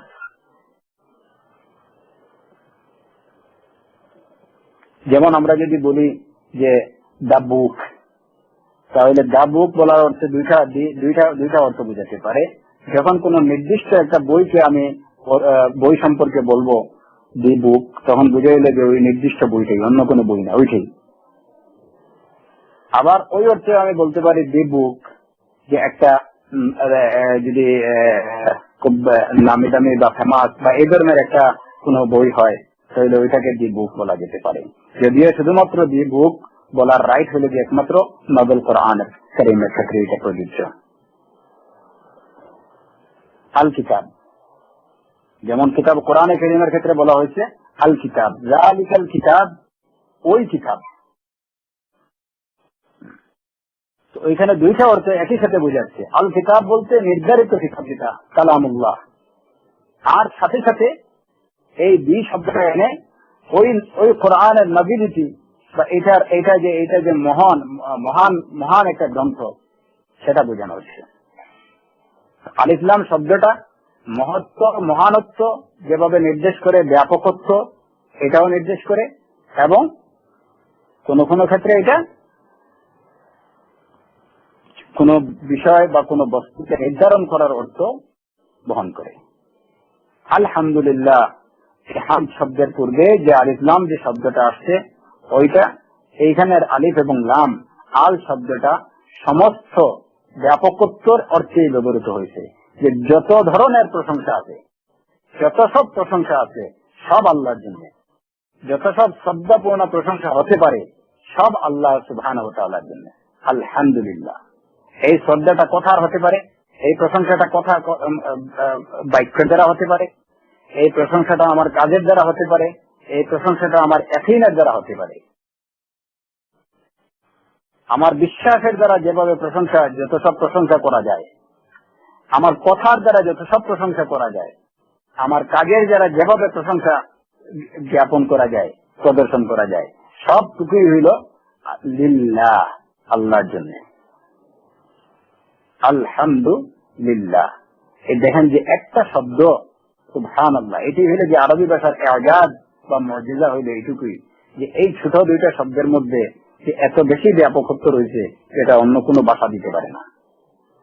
যেমন কোরআনে কারীমে আল্লাহ সুবহানাহু ওয়া তাআলা বিভিন্ন যে সূরায় বলছেন আলহামদুলিল্লাহ ফাতিরাস সামাওয়াতি ওয়াল আরদ, আলহামদুলিল্লাহি রাব্বিল আলামিন, আলহামদুলিল্লাহিল্লাযী আনজালা আলা আবদিহিল কিতাব। অনেক সূরাতেই এই শব্দটা ব্যবহার করা হয়েছে আলহামদুলিল্লাহ, এবং বিশেষ করে সূরা ফাতিহার শুরুতেই আমরা দেখতে পাই আলহামদুলিল্লাহ। তো আল্লাহ সুবহানাহু ওয়া তাআলার প্রশংসা কিভাবে করা উচিত, কিভাবে আমরা কোন শব্দে বলবো, সেটা আল্লাহ সুবহানাহু ওয়া তাআলা আমাদেরকে শিখিয়ে দিয়েছেন। এখানে প্রশংসার কোনো কিছু বাদ না পড়ে, এখানে আমাদের যে নিজের পক্ষে স্বীকার করলাম, আমি ঘোষণা দিলাম এইটুকু যে আলহামদুলিল্লাহ, যত সব প্রশংসা আছে, যত ধরনের প্রশংসা আছে, সবই আল্লাহর জন্য। সুতরাং আমাদের এই যে হামদটা, এটা কি একটা, আমরা প্রশংসা যখন করব, অন্তর থেকে করব, তখন এটাকে ইবাদত মনে করেই করব, এবং এটা আল্লাহর জন্যই। পরিপূর্ণ প্রশংসা হবে একমাত্র আল্লাহর জন্য। কোন মানুষের প্রতি কোন প্রশংসা হতে পারে, কিন্তু সেটা পরিপূর্ণ হবে না, আল হামদ হবে না। এটা হামদ হবে, কিন্তু আল হামদ হবে না। কারো যদি কোনো প্রশংসা করা হয়, তাহলে সেটাকে আমরা হামদ বলতে পারি, এইটা একটা প্রশংসা, হ্যাঁ, কিন্তু সেটা আল হামদ হবে না, কারণ ওইটার মধ্যে ওই ব্যাপকত্ব, ওই শ্রদ্ধা, ওই গ্রেটনেস, হ্যাঁ, ওইগুলা কিছু নাই। একটা স্বাভাবিক একটা প্রশংসা। এখন যদি বলে যে আমি আল্লাহর যেভাবে প্রশংসা করি, আপনারা সেভাবে প্রশংসা করি, সুবহানাল্লাহ ওয়া মাআযাল্লাহ, তাহলে এটা আদৌ ঠিক হবে না। কারণ সমস্ত প্রশংসা প্রবাদ একমাত্র যোগ্য হকদার মালিক আল্লাহ রাব্বুল আলামিন। সেটা কোনো মানুষ হতে পারে না, অন্য কেউ হতে পারে না, সৃষ্টি জগতের কেউ হতে পারে না। আমরা কারো শুকুর আদায় করতে পারি, কিন্তু আল্লাহর শুকুর যেভাবে আদায় করব, আল্লাহর প্রতি যে শুকুর আর শুক্র, যত ধরনের কৃতজ্ঞতা জ্ঞাপন করা যায়, কৃতজ্ঞতার যত ভাষা আছে, যত উপায় আছে, সব উপায়ের কৃতজ্ঞতা একমাত্র কৃতজ্ঞতা পাবার দাবিদার হকদার একমাত্র আল্লাহ রাব্বুল আলামিন। ঠিক তেমনি ভাবে প্রশংসার দাবিদার, কথায় কাজে অন্তরে বিশ্বাসে যত ভাবে আল্লাহর প্রশংসা আদায় করা যায়, সেই প্রশংসা পাওয়ার একমাত্র যোগ্য এবং হকদার আল্লাহ সুবহানাহু ওয়া তাআলা। সুতরাং আমরা মানুষের প্রশংসার ক্ষেত্রে কখনো আল্লাহ কোনো কাউকে, আল্লাহ ব্যতীত আল্লাহর যেভাবে প্রশংসা আদায় করা হয়, অন্য কোন সৃষ্টি জগতের কারো জন্য সে ধরনের প্রশংসা করা যাবে না, হারাম। এরপরে শেখ রাহিমাহুল্লাহ উনি কি বলছেন যে আমি সমস্ত প্রশংসা আল্লাহর। কোন আল্লাহর? আল্লাযী আরসালা রাসূলাহু বিল হুদা ওয়া দীনিল হক, যে আল্লাহ রাসূল পাঠিয়েছেন হেদায়েত দিয়ে, ওয়া দীনিল হক, সত্য দিন দিয়ে, লিইয়ুযহিরাহু আলাদ দীনি কুল্লিহি, যাতে করে অন্য সকল ধর্মের উপর এই দিনকে বিজয়ী এবং প্রতিষ্ঠিত করতে পারেন। আল্লাযী আরসালা রাসূলাহু বিল হুদা, আরসালা অর্থ হলো কি পাঠানো, যিনি পাঠাইছেন, রাসূলকে পাঠাইছেন, রাসূলাহু। এই রাসূল প্রথমত কথা হলো যে আল্লাহ সুবহানাহু ওয়া তাআলা অসংখ্য আম্বিয়া এবং রাসূলকে দুনিয়াতে পাঠাইছেন মানুষের হেদায়েতের জন্য, এবং বিশেষ করে সর্বশেষ নবী হযরত মুহাম্মদ সাল্লাল্লাহু আলাইহি ওয়াসাল্লামকে পাঠাইছেন রাসূল করে হেদায়েত এবং দ্বীনে হক দিয়ে, এবং ওনার দ্বারা রিসালাত এবং নবুয়তের ধারাবাহিকতা এখানেই সম্পন্ন করা হয়েছে। এইটা শেখ ইবনে তাইমিয়া রাহিমাহুল্লাহ এখানে অন্য কিছু বলতে পারতেন, যে আলহামদুলিল্লাহিল্লাযী খালাকাল ইনসানা ওয়া কাররাম, যে আল্লাহ মানুষের সৃষ্টি করছেন, বা আল্লাহর অন্য কিছু করে অন্য একটা পরিচয় দিয়ে উনি কি করতে পারতেন, যে সমস্ত প্রশংসা আল্লাহ, ওই আল্লাহ যিনি সমগ্র বিশ্ববাসীকে যিনি লালন পালন করেন, এটা বলা যেত। কিন্তু এইখানে উনি বিশেষ করে আরসালা রাসূলাহু বিল হুদা, আল্লাহ ওই পরিচয় দিলেন কেন, যে আল্লাহ রাসূল পাঠিয়েছেন মানুষের হেদায়েতের জন্য এবং দ্বীনে হক দিয়ে। এর একটা কারণ হলো এইটুকু, যে মানুষের প্রতি আল্লাহর সবচেয়ে বড় নিয়ামত এইটুকু, মানুষের সৃষ্টির পরে তার প্রতি তার আল্লাহর সবচেয়ে বড় নিয়ামত এবং অনুগ্রহ হইল এইটুকু, যে আল্লাহ এই মানুষের হেদায়েতের জন্য রাসূল পাঠিয়েছেন। এখানে সবচেয়ে বড় নিয়ামতের কথাই উল্লেখ করা হয়েছে, এবং এইটুকুই বুঝে দিয়েছেন যে যদি আল্লাহ সুবহানাহু ওয়া তাআলা মানুষকে শুধু সৃষ্টি করেই দিতেন এবং তাদেরকে যদি সঠিক রাস্তা যদি প্রদর্শন না করতেন, তাহলে এই মানুষের কোনো মূল্য থাকতো না। যার কারণে মানব জাতির প্রতি আল্লাহ সুবহানাহু ওয়া তাআলার সবচেয়ে বড় অনুকম্পা, সবচেয়ে বড় নিয়ামত, সবচেয়ে বড় রহমত হলো এইটুকু, যে তিনি তাদের জীবন যাপনের জন্য, তাদেরকে সঠিক পথ প্রদর্শনের জন্য, দুনিয়া এবং আখিরাতের সার্বিক সফলতা লাভের জন্য একটা সঠিক সরল পথ দেখিয়েছেন রাসূলগণের মাধ্যমে, রাসূল পাঠিয়ে। আরসালা রাসূলাহু, যিনি তার রাসূল পাঠিয়েছেন। কি দিয়ে পাঠিয়েছেন? বিল হুদা, সত্য এবং সঠিক দিন দিয়ে, হেদায়েত দিয়ে। রাসূল পাঠিয়েছেন হেদায়েত দিয়ে। এখন হেদায়েত কি? হেদায়েত হইল, হেদায়েতের দুইটা অর্থ। একটা অর্থ হইল কি, যে মানুষের ক্ষেত্রে যখন বলবো যে রাসূল সাল্লাল্লাহু আলাইহি ওয়াসাল্লাম মানব জাতিকে হেদায়েত করেছেন, হেদায়েত করা মানে পথ প্রদর্শন করা, সঠিক রাস্তা দেখানো, আলোর পথ দেখানো, এটা হইল গিয়া হেদায়েতের অর্থ। আর আল্লাহ সুবহানাহু ওয়া তাআলার ক্ষেত্রে হেদায়েতের অর্থ হইল সঠিক পথ দেখিয়ে জায়গা পর্যন্ত পৌঁছে দেয়া, মঞ্জিলে মকসুদ পর্যন্ত পৌঁছে দেয়া, ইসাল ইলাল মাতলুব, কাঙ্ক্ষিত বিষয় পর্যন্ত পৌঁছে দেয়া। যেমন যদি আপনাকে কেউ প্রশ্ন করে যে লালবাগ থেকে মহাখালী কিভাবে যেতে হয়, তো আপনি বললেন যে এইভাবে আপনি নিউ মার্কেটে গিয়ে বাসে উঠে এইভাবে যেতে পারেন, এটাও কিন্তু ওয়ান কাইন্ড অফ হিদায়া। আপনি একটা রাস্তা দেখাই দিলেন কিভাবে যেতে হয়, আর আপনি আপনার নিজের কারে ড্রাইভ করে ওই জায়গা পর্যন্ত নিয়ে দিয়ে আসলেন, সেটাও হিদায়া। হিদায়ার দুইটা অর্থ, একটা হলো কি পথ প্রদর্শন করা, এরা আতুত্তারিক, রাস্তা দেখানো, রাস্তা দেখাই দেওয়া হয়েছে, সঠিক রাস্তা দেখাই দেওয়া হয়েছে, হিদায়া। আর আরেকটা হলো যে ইসাল ইলাল মতলুব, উদ্দেশ্য পর্যন্ত, গন্তব্য পর্যন্ত পৌঁছে দেয়া, সঠিক রাস্তার গন্তব্য পর্যন্ত পৌঁছে দেয়া। এখন হুদার আমরা দুইটা অর্থ পেলাম, একটা হলো অর্থ হলো রাস্তা দেখানো, আরেকটা অর্থ হলো ইসাল ইলাল মতলুব, গন্তব্য পর্যন্ত পৌঁছে দেয়া। গন্তব্য পর্যন্ত পৌঁছে দেওয়ার এই যে হেদায়েত, এই অর্থে হেদায়েতের মালিক আল্লাহ সুবহানাহু ওয়া তাআলা ব্যতীত আর কেউ হতে পারেন না। ইভেন মুহাম্মদ সাল্লাল্লাহু আলাইহি ওয়াসাল্লাম না। মুহাম্মদ সাল্লাল্লাহু আলাইহি ওয়াসাল্লামের কাজ হলো উনি শুধু রাস্তা দেখাতে পারবেন, সরল সঠিক রাস্তাটা দেখাতে পারবেন, কিন্তু ওই রাস্তার গন্তব্যে নিয়ে পৌঁছানো ওনার দায়িত্ব না, এবং এটার মালিক তিনি না, এটার মালিক একমাত্র আল্লাহ রাব্বুল আলামিন। এটার মালিক একমাত্র আল্লাহ রাব্বুল আলামিন। তিনি চাইলেও মুহাম্মদ সাল্লাল্লাহু আলাইহি ওয়াসাল্লাম যদিও চান যে আমি কাউকে গন্তব্য পৌঁছাই, তিনি সেটা পারেননি, এবং তিনি সেটা চাননি। কারণ তাকে মুহাম্মদ সাল্লাল্লাহু আলাইহি ওয়াসাল্লামকে যে দায়িত্ব দেওয়া হয়েছে, সে দায়িত্বটা হলো শুধুমাত্র রাস্তা দেখানোর মধ্যেই সীমাবদ্ধ। মুহাম্মদ আপনি শুধু রাস্তা দেখাবেন, সঠিক রাস্তাটা দেখাবেন, সে সেটা গ্রহণ করবে না বর্জন করবে সেটা আপনার বিষয় না। সে গন্তব্যে পৌঁছবে কি না পৌঁছবে না, তাকে গন্তব্যে পৌঁছানো না পৌঁছানোর মালিক আমি আল্লাহ রাব্বুল আলামিন। ইন্নাকা লা তাহদি মান আহবাবতা ওয়ালাকিন্নাল্লাহা ইয়াহদি মান ইয়াশা। সূরাতুল কাসাসের 56 নম্বর আয়াতে আল্লাহ সুবহানাহু ওয়া তাআলা এটা বলেছেন যে আপনি ইন্নাকা লা তাহদি মান আহবাবতা, আপনি যাকে ভালো পান, আপনি যাকে পছন্দ করেন, আপনি তাকে হেদায়েত দেওয়ার মালিক আপনি না, আপনি তাকে হেদায়েত দিতে পারবেন না। ওয়ালাকিন্নাল্লাহা ইয়াহদি মান ইয়াশা, ওয়ালাকিন্নাল্লাহা ইয়াহদি মান ইয়াশা, আল্লাহ যাকে চান তাকেই হেদায়েত দিবেন। তো এখানে এই আয়াতে হেদায়েত কোন অর্থে হেদায়েত বলা হয়েছে? গন্তব্যে পৌঁছানোর অর্থে হেদায়েত বলা হয়েছে, যে আপনি যাকে চান তাকে আপনি গন্তব্যে পৌঁছাতে পারবেন না।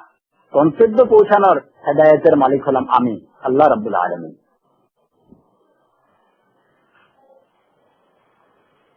মুহাম্মদ সাল্লাল্লাহু আলাইহি ওয়াসাল্লাম আবু তালিব ওনার চাচাকে সঠিক রাস্তা শিখেন,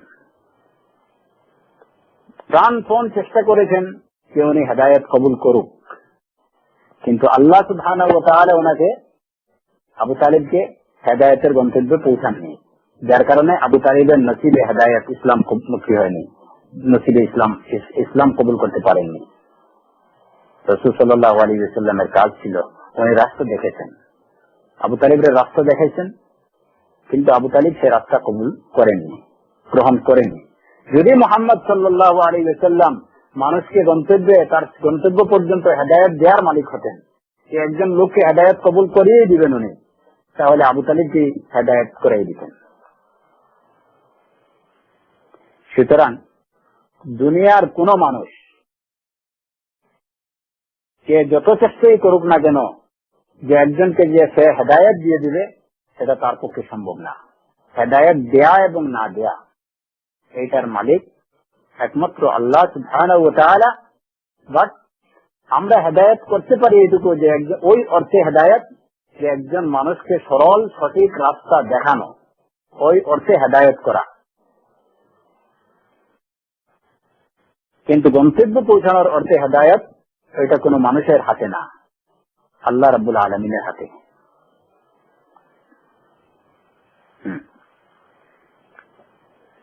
আর এখানে হেদায়েত বলতে সঠিক রাস্তা দেখানো। সঠিক রাস্তা কিভাবে দেখানো? সঠিক রাস্তা দেখানো এটা হলো যে ইলমে নাফিয়া দ্বারা, যে ইলম দ্বারা ফায়দা আছে, যে ইলম দ্বারা মানুষ উপকৃত হতে পারে, সেই ইলমই হইল যে হেদায়েত। রাস্তা দেখানো বলতে কি এইভাবে কোন ডিরেকশন দেওয়া যে এইভাবে এখান থেকে ওইভাবে যাবেন ওইভাবে যাবেন, সেটা না। এটা রাস্তা দেখানোর অর্থ হইল যে ইলমে নাফিয়া দেয়া, যে জ্ঞান দিলে পরে যেটা তার কাজে আসে, সঠিক জ্ঞান দেয়া যে জ্ঞান দিলে তার কাজে আসে। এখানে রাস্তা দেখানো বলতে ওই যে বাহ্যিক যে রাস্তাগুলো আছে ওই রাস্তাগুলো দেখানো না। হ্যাঁ, যে আপনি ওই ব্লকের অত নম্বর রোডের অত নম্বর বাসায় যাবেন, এইভাবে না। এখানে হেদায়েত হইল কি, যে একজনকে আল্লাহ সুবহানাহু ওয়া তাআলা পর্যন্ত পৌঁছার সঠিক রাস্তা কিভাবে সে পৌঁছতে পারে সেই ইলম তাকে দেয়া, সেই জ্ঞান তাকে দেয়া, এটাই হলো হিদায়াত।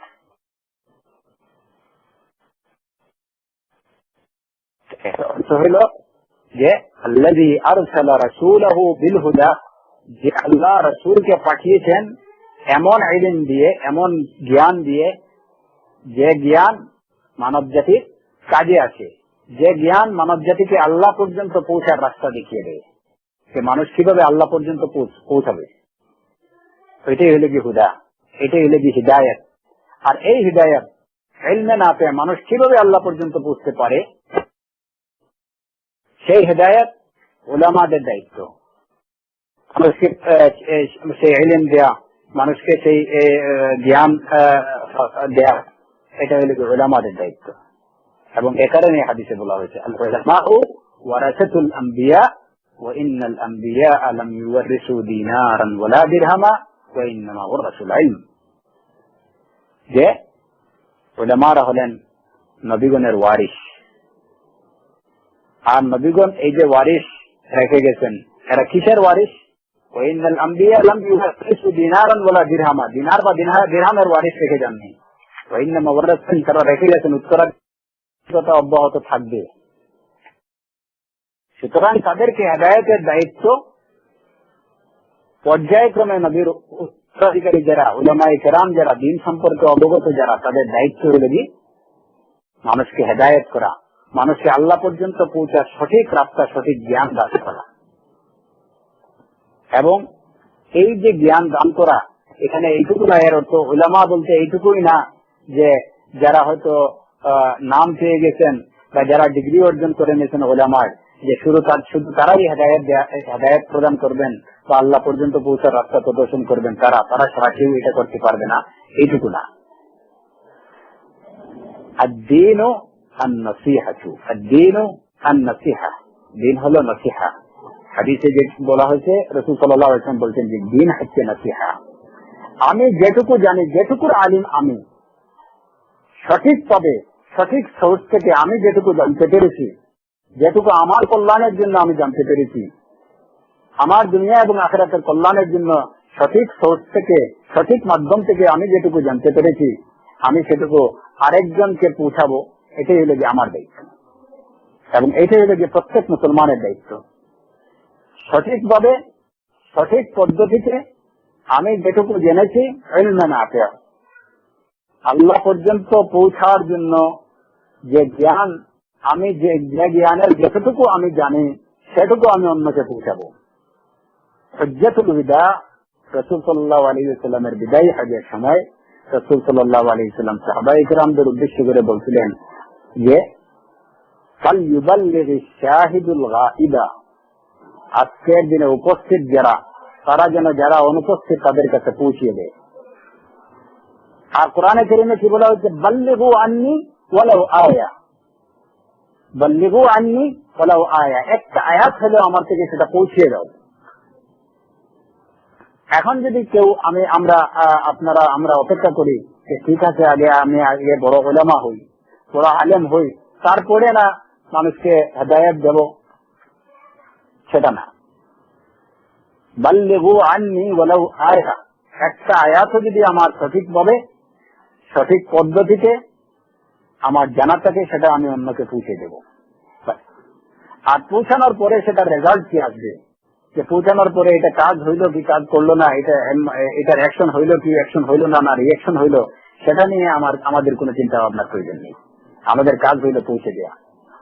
তা'মুরুনা বিল মা'রুফ ওয়া তানহাউনা আনিল মুনকার, ভালো কাজের আদেশ দেয়া এবং মন্দ কাজ থেকে বিরত নিষেধ করা, ভালো কাজের আদেশ দেয়া এবং মন্দ কাজ থেকে নিষেধ করা, এটুকু হইল যে আমাদের কাজ। যে ভালো কাজটুকু একজন মানুষকে তার রব পর্যন্ত, তার মাবুদ পর্যন্ত পৌঁছাতে সহায়তা করে, সেই ভালো কাজের দিক নির্দেশনা দেয়া, এটি হচ্ছে হিদায়া, এটি হচ্ছে ইলম, এটি হচ্ছে আমর বিল মারুফ। আর যে কাজ, যে কথা, যে বিশ্বাস একজন মানুষকে তার রব থেকে, তার মাহবুদে হাকিকি থেকে ফিরিয়ে রাখে, তার মাহবুদে হাকিকি পর্যন্ত পৌঁছার রাস্তায় অন্তরায় হয়ে দাঁড়ায়, প্রতিবন্ধক হয়ে দাঁড়ায়, সে কাজ থেকে একজনকে বিরত রাখা, তাকে নিষেধ করা, এটি হচ্ছে নাহি আনিল মুনকার। আল্লাহ সুবহানাহু ওয়া তাআলা যুগে যুগে নবী রাসূলগণকে পাঠিয়েছেন সেই ইলম দিয়ে, যে ইলম মানুষকে আল্লাহর পথ দেখায়, মানুষকে আল্লাহ পর্যন্ত পৌঁছাতে সাহায্য করে, মানুষ আল্লাহর পরিচয় লাভ করে। যে পথ ধরে চললে মানুষ দুনিয়া এবং আখিরাতের সফলতা অর্জন করতে পারে, সেই জ্ঞান দিয়ে আল্লাহ সুবহানাহু ওয়া তাআলা নবী রাসূলদেরকে পাঠিয়েছেন। এবং বিশেষ করে আমাদের সর্বশ্রেষ্ঠ নবী হযরত মুহাম্মদ সাল্লাল্লাহু আলাইহি ওয়াসাল্লামকে পাঠিয়েছেন, খাতামুন নবিয়্যিন, এই হেদায়েত দিয়ে। তো শেখ ইবনে তাইমিয়া রাহিমাহুল্লাহ উনি আল্লাহর প্রশংসা আদায় করছেন যে আল্লাহ সুবহানাহু ওয়া তাআলা মানব জাতির হেদায়েতের জন্য নবী রাসূলকে পাঠিয়েছেন হেদায়েত দিয়ে। এই হেদায়েতটা হলো কি মানব জাতির প্রতি আল্লাহর একটা বিশেষ অনুকম্পা। এই নিয়ামতের কোন তুলনা হয় না। কারণ আজকে যদি আল্লাহ সুবহানাহু ওয়া তাআলা কোন রাসূল আমাদের কাছে না পাঠাতেন, তাহলে আমরা দ্বীন জানতাম না, আমরা আল্লাহর পরিচয় লাভ করতে পারতাম না, আমরা ইসলাম সম্পর্কে জানতাম না, তাহলে তো জাহান্নামের অধিবাসী হওয়া ছাড়া আমাদের আর কোনো গত্যন্তর ছিল না। নবী রাসূল না পাঠালেও তো আল্লাহর পরিচয় লাভ করা আমাদের উপর ওয়াজিব ছিল, কিন্তু আমরা সেটা কিভাবে করতে পারতাম? সে আল্লাহ আমাদেরকে সৃষ্টি করছেন, সে আল্লাহর ইবাদত করা আমাদের উপর ওয়াজিব। যদি নবী রাসূল দুনিয়াতে নাও আসতেন, তারপরে এটা আমাদের জন্য ওয়াজিব ছিল। আল্লাহ যদি কোনো নবী রাসূল দুনিয়াতে নাও পাঠাইতেন, তাহলে আমাদেরকে আল্লাহর ইবাদত করতে হতো এবং সঠিকভাবেই করতে হতো, সঠিক পদ্ধতিতেই করতে হতো।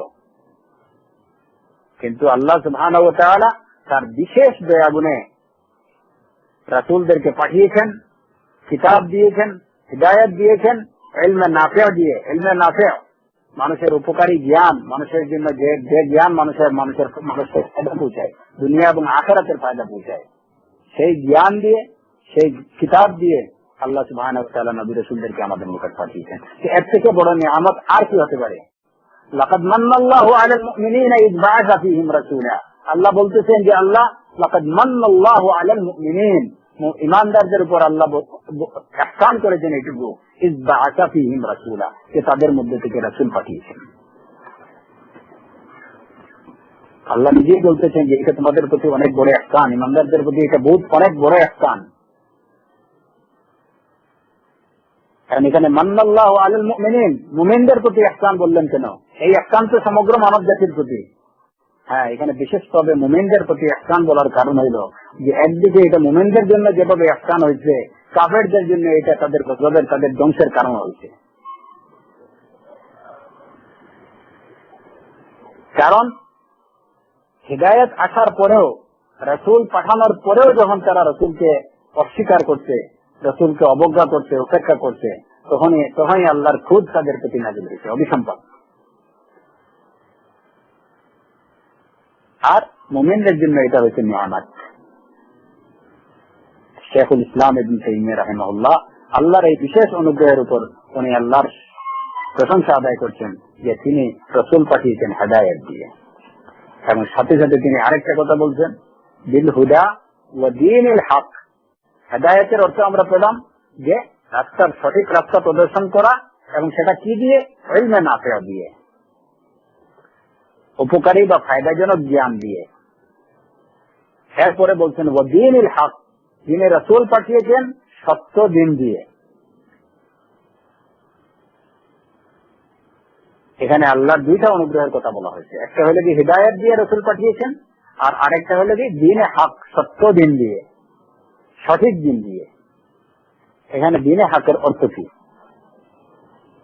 দ্বীনে হকের অর্থের ব্যাপারে শেখ উসাইমিন রাহিমাহুল্লাহ বলছেন যে দ্বীনে হক হলো আমলে সালেহ, নেক কাজ, গুড ডিড, ভালো কাজ দিয়ে রাসূলদেরকে পাঠিয়েছেন। ভালো কাজের একটা ফিরিস্তি দিয়ে রাসূলদেরকে পাঠানো হয়েছে। একদিকে দেয়া হয়েছে ইলম, জ্ঞান, আর আরেকটা হলো কি কাজ। মানুষ জানবে আর সেটা কাজ করবে। কি কাজ করবে? মানুষ আল্লাহকে পাওয়ার জন্য সে জ্ঞান অর্জন করলো। শুধু জ্ঞান অর্জন করলেই তো হবে না, সেই জ্ঞানের সাথে সাথে তাকে কাজ করতে হবে। সে জ্ঞানকে কিভাবে কাজে লাগাবে সেটাও আল্লাহ সুবহানাহু ওয়া তাআলা কি করছেন? বাতলিয়ে দিয়েছেন। এবং এটাই হচ্ছে আমলে সালেহ, ভালো কাজ। হেদায়েত হইল আল্লাহকে পাওয়ার জন্য যে জ্ঞান প্রয়োজন, আল্লাহকে পাওয়ার রাস্তা, আল্লাহ পর্যন্ত পৌঁছার রাস্তা পাওয়ার জন্য যে জ্ঞান প্রয়োজন সেটা হচ্ছে হেদায়া। আর আল্লাহকে পাওয়ার ওই জ্ঞান অনুযায়ী আল্লাহ পর্যন্ত পৌঁছার জন্য যে কাজ করতে হবে সেটাই হচ্ছে দ্বীন, সেটাই হচ্ছে আমলে সালেহ। এখন শুধু এটা জ্ঞানের মধ্যে যদি সীমিত থাকতো যে শুধু হেদায়েত দেওয়া হয়েছে, হ্যাঁ শুধু দেওয়া হয়েছে, কিন্তু এটা প্র্যাকটিক্যাল যদি থাকতো না তাহলে হয়তো বন্ধু এখানে ফেল করে ফেলতো। যার কারণে হেদায়েতটা হইল কি থিওরি এবং দ্বীনে হক এটা হচ্ছে কি প্র্যাকটিক্যাল, দুইটাই দেওয়া হয়েছে। যেমন হেদায়েত দেওয়া হয়েছে যে তোমরা 5 ওয়াক্ত নামাজ পড়বা, এটা হইল কি ইলম, ইলমে নাফি, এটা হেদায়েত যে আল্লাহকে পেতে হলে 5 ওয়াক্ত নামাজ পড়তে হবে, দ্বীন। কিন্তু 5 ওয়াক্ত নামাজ কিভাবে পড়বে, কখন পড়বে, কয় রাকাত পড়বে, রুকু সিজদা কয়টা করবে, সেটা মানুষ কোত্থেকে জানতে পারত? এই জন্যই আল্লাহ সুবহানাহু ওয়া তাআলা ওই রাসূলদেরকে সাথে সাথে প্র্যাকটিক্যাল দিয়ে পাঠাইছেন। দ্বীনে হক, নামাজ পড়তে হবে 5 ওয়াক্ত। সময় কখন? আকিমুস সালাতা তারাফাইন নাহার ওয়া যুলাফাম মিনাল লাইল, আকিমুস সালাতা লিদুলুকিশ শামসি ইলা গাসাকিল লাইল ওয়া কুরআন আল ফজর। এর থেকে বড় অনুগ্রহ আর অনুকম্পা আর কি হতে পারে মানুষের জন্য, যে এই মানুষের দুনিয়া এবং আখিরাতের সফলতার জন্য আল্লাহ সুবহানাহু ওয়া তাআলা রাসূল পাঠালেন, সাথে সাথে জ্ঞান দিলেন, সাথে সাথে তাদেরকে প্র্যাকটিক্যাল কিভাবে করতে হবে সেটাও সেই দিক নির্দেশনাও তাদেরকে দিয়ে দিলেন। থিওরি এবং প্র্যাকটিক্যাল দুটোই দিয়ে দিলেন। এবং সেটার চর্চা রাসূল সাল্লাল্লাহু আলাইহি ওয়াসাল্লাম হাতে কলমে করে দিয়ে মানব জাতিকে শিখিয়ে দিয়ে গেলেন। আল্লাহুম্মা সাল্লি আলা মুহাম্মদ। তাহলে আমরা পেলাম যে দ্বীনে হক, দ্বীনে হকের অর্থ হচ্ছে আল আমালুস সালেহ, আল আমালুস সালেহ। আর এই দ্বীনে হক কোনটা? ইন্না দ্বীনা ইনদাল্লাহি আল ইসলাম, ইন্না দ্বীনা ইনদাল্লাহি আল ইসলাম। আল্লাহর নিকট মনোনীত একমাত্র ধর্ম হইল কি? ইসলাম। ইসলামের মধ্যে যা আছে সব আমলে সালেহ, ভালো কাজ যা আছে, যেগুলো কোরআন এবং সুন্নাহ অ্যাপ্রুভ করছে, এই সবগুলো হলো গিয়ে আমলে সালেহ এবং এই সবগুলো হলো গিয়ে ইসলাম। আর খারাপ কাজ যা আছে সব ইসলাম থেকে বাইরে। শাব্দিক অর্থের দিক দিয়ে দিনের আরেকটা অর্থ আছে, সেটা হলো কি জাযা বা এটার প্রতিফল বা প্রতিদান। দ্বীনের আরেকটা দুইটা অর্থ, একটা দ্বীনের একটা অর্থ হলো কি আমলে সালেহ, আর দ্বীনের আরেকটা অর্থ হলো কি প্রতিদান, কাজের প্রতিদান। কাজের প্রতিদানের অর্থে দ্বীন শব্দের ব্যবহার হয়েছে কোরআনে কারীমেও, যেমন সূরাতুল ইনফিতারে আল্লাহ সুবহানাহু ওয়া তাআলা ইরশাদ করেছেন, ওয়ামা আদরাকা মা ইয়াউমুদ্দিন, আপনি জানেন না যে ইয়াউমুদ্দিন, সাজার দিন, প্রতিদান লাভের দিন, প্রতিফল লাভের দিন কোনটা? মা ইয়াউমুদ্দিন, প্রতিদান লাভের দিন বা প্রতিফল লাভের দিন সম্পর্কে আপনি জানেন না যে এটা কি, এটার ভয়াবহতা কি? তো দিনের দুইটাই অর্থ হতে পারে, একটা হলো কি আমলে সালেহ এবং একটা হলো কি জাযা বা কাজের প্রতিফল। দুইটা অর্থে যদি আমরা বলি যে এখানে দিন দিয়ে, দ্বীনে হক দিয়ে মানুষকে পাঠানো হয়েছে, তাহলে দুইটাই এখানে কি হয়? প্রযোজ্য হয়। দ্বীনে হক, কারণ এই ইসলামের মানুষ যখন ভালো কাজ, ভালো জিনিস জানবে এবং সে অনুযায়ী যখন কাজ করবে, কারণ দ্বীনের অর্থ যদি আমরা ধরি যে কাজের প্রতিদান, তাহলে ইসলামে একমাত্র কি করে আল্লাহ সুবহানাহু ওয়া তাআলা একমাত্র মানুষের প্রত্যেকটা কাজের প্রতিদান দান করেন, প্রতিফল দান করেন। ভালো কাজের প্রতিফল ভালো হবে, মন্দ কাজের প্রতিফল মন্দ হবে। ফামান ইয়ামাল মিসকালা যাররাতিন খায়রান ইয়ারাহ ওয়া মান ইয়ামাল মিসকালা যাররাতিন শাররান ইয়ারাহ। প্রত্যেকটা কাজের প্রতিফল দেওয়া হবে। যদি কেউ ফামান ইয়ামাল মিসকালা যাররা, সরিষা বিন্দু পরিমাণও যদি কেউ কি করে ভালো কাজ করে, তাহলে সেটাকে দেখবে সে ইয়াউমুল কিয়ামা। আর ওয়া মান ইয়ামাল মিসকালা যাররাতিন শাররান, যে কেউ সরিষার দানা পরিমাণ যদি খারাপ কাজ করে, ইয়ারাহু ইয়াউমুল কিয়ামা, সে সেটাকে দেখতে পাবে এবং প্রত্যেকটা কাজেরই প্রতিদান প্রতিফল দেয়া হবে। এই জন্য দ্বীনে ইসলাম হচ্ছে এমন একটা দিন, যে দিনের কোনো কাজই কিনা অহেতুক না, নিরর্থক না, অনর্থক না। এখানে প্রত্যেকটা কাজেরই একটা হিসাব নিকাশ আছে, এমন দিন দিয়ে পাঠাইছেন। তো এখানে দিন হক বলতে ওই দিনকে বোঝানো হচ্ছে যে দিন পালন করলে যে এটা এই পালন করাই হইলো, এটার কোনো প্রতিফল নাই, এটার কোনো পরিণতি নেই, এমন না। এটার এখানে যে দিনের প্রত্যেকটা কাজের, প্রত্যেকটা কথার, প্রত্যেকটা বিশ্বাসের একটা প্রতিফল রয়েছে, প্রতিদান রয়েছে, একটা পরিণতি রয়েছে, এমন একটা দিন দিয়ে পাঠাইছেন।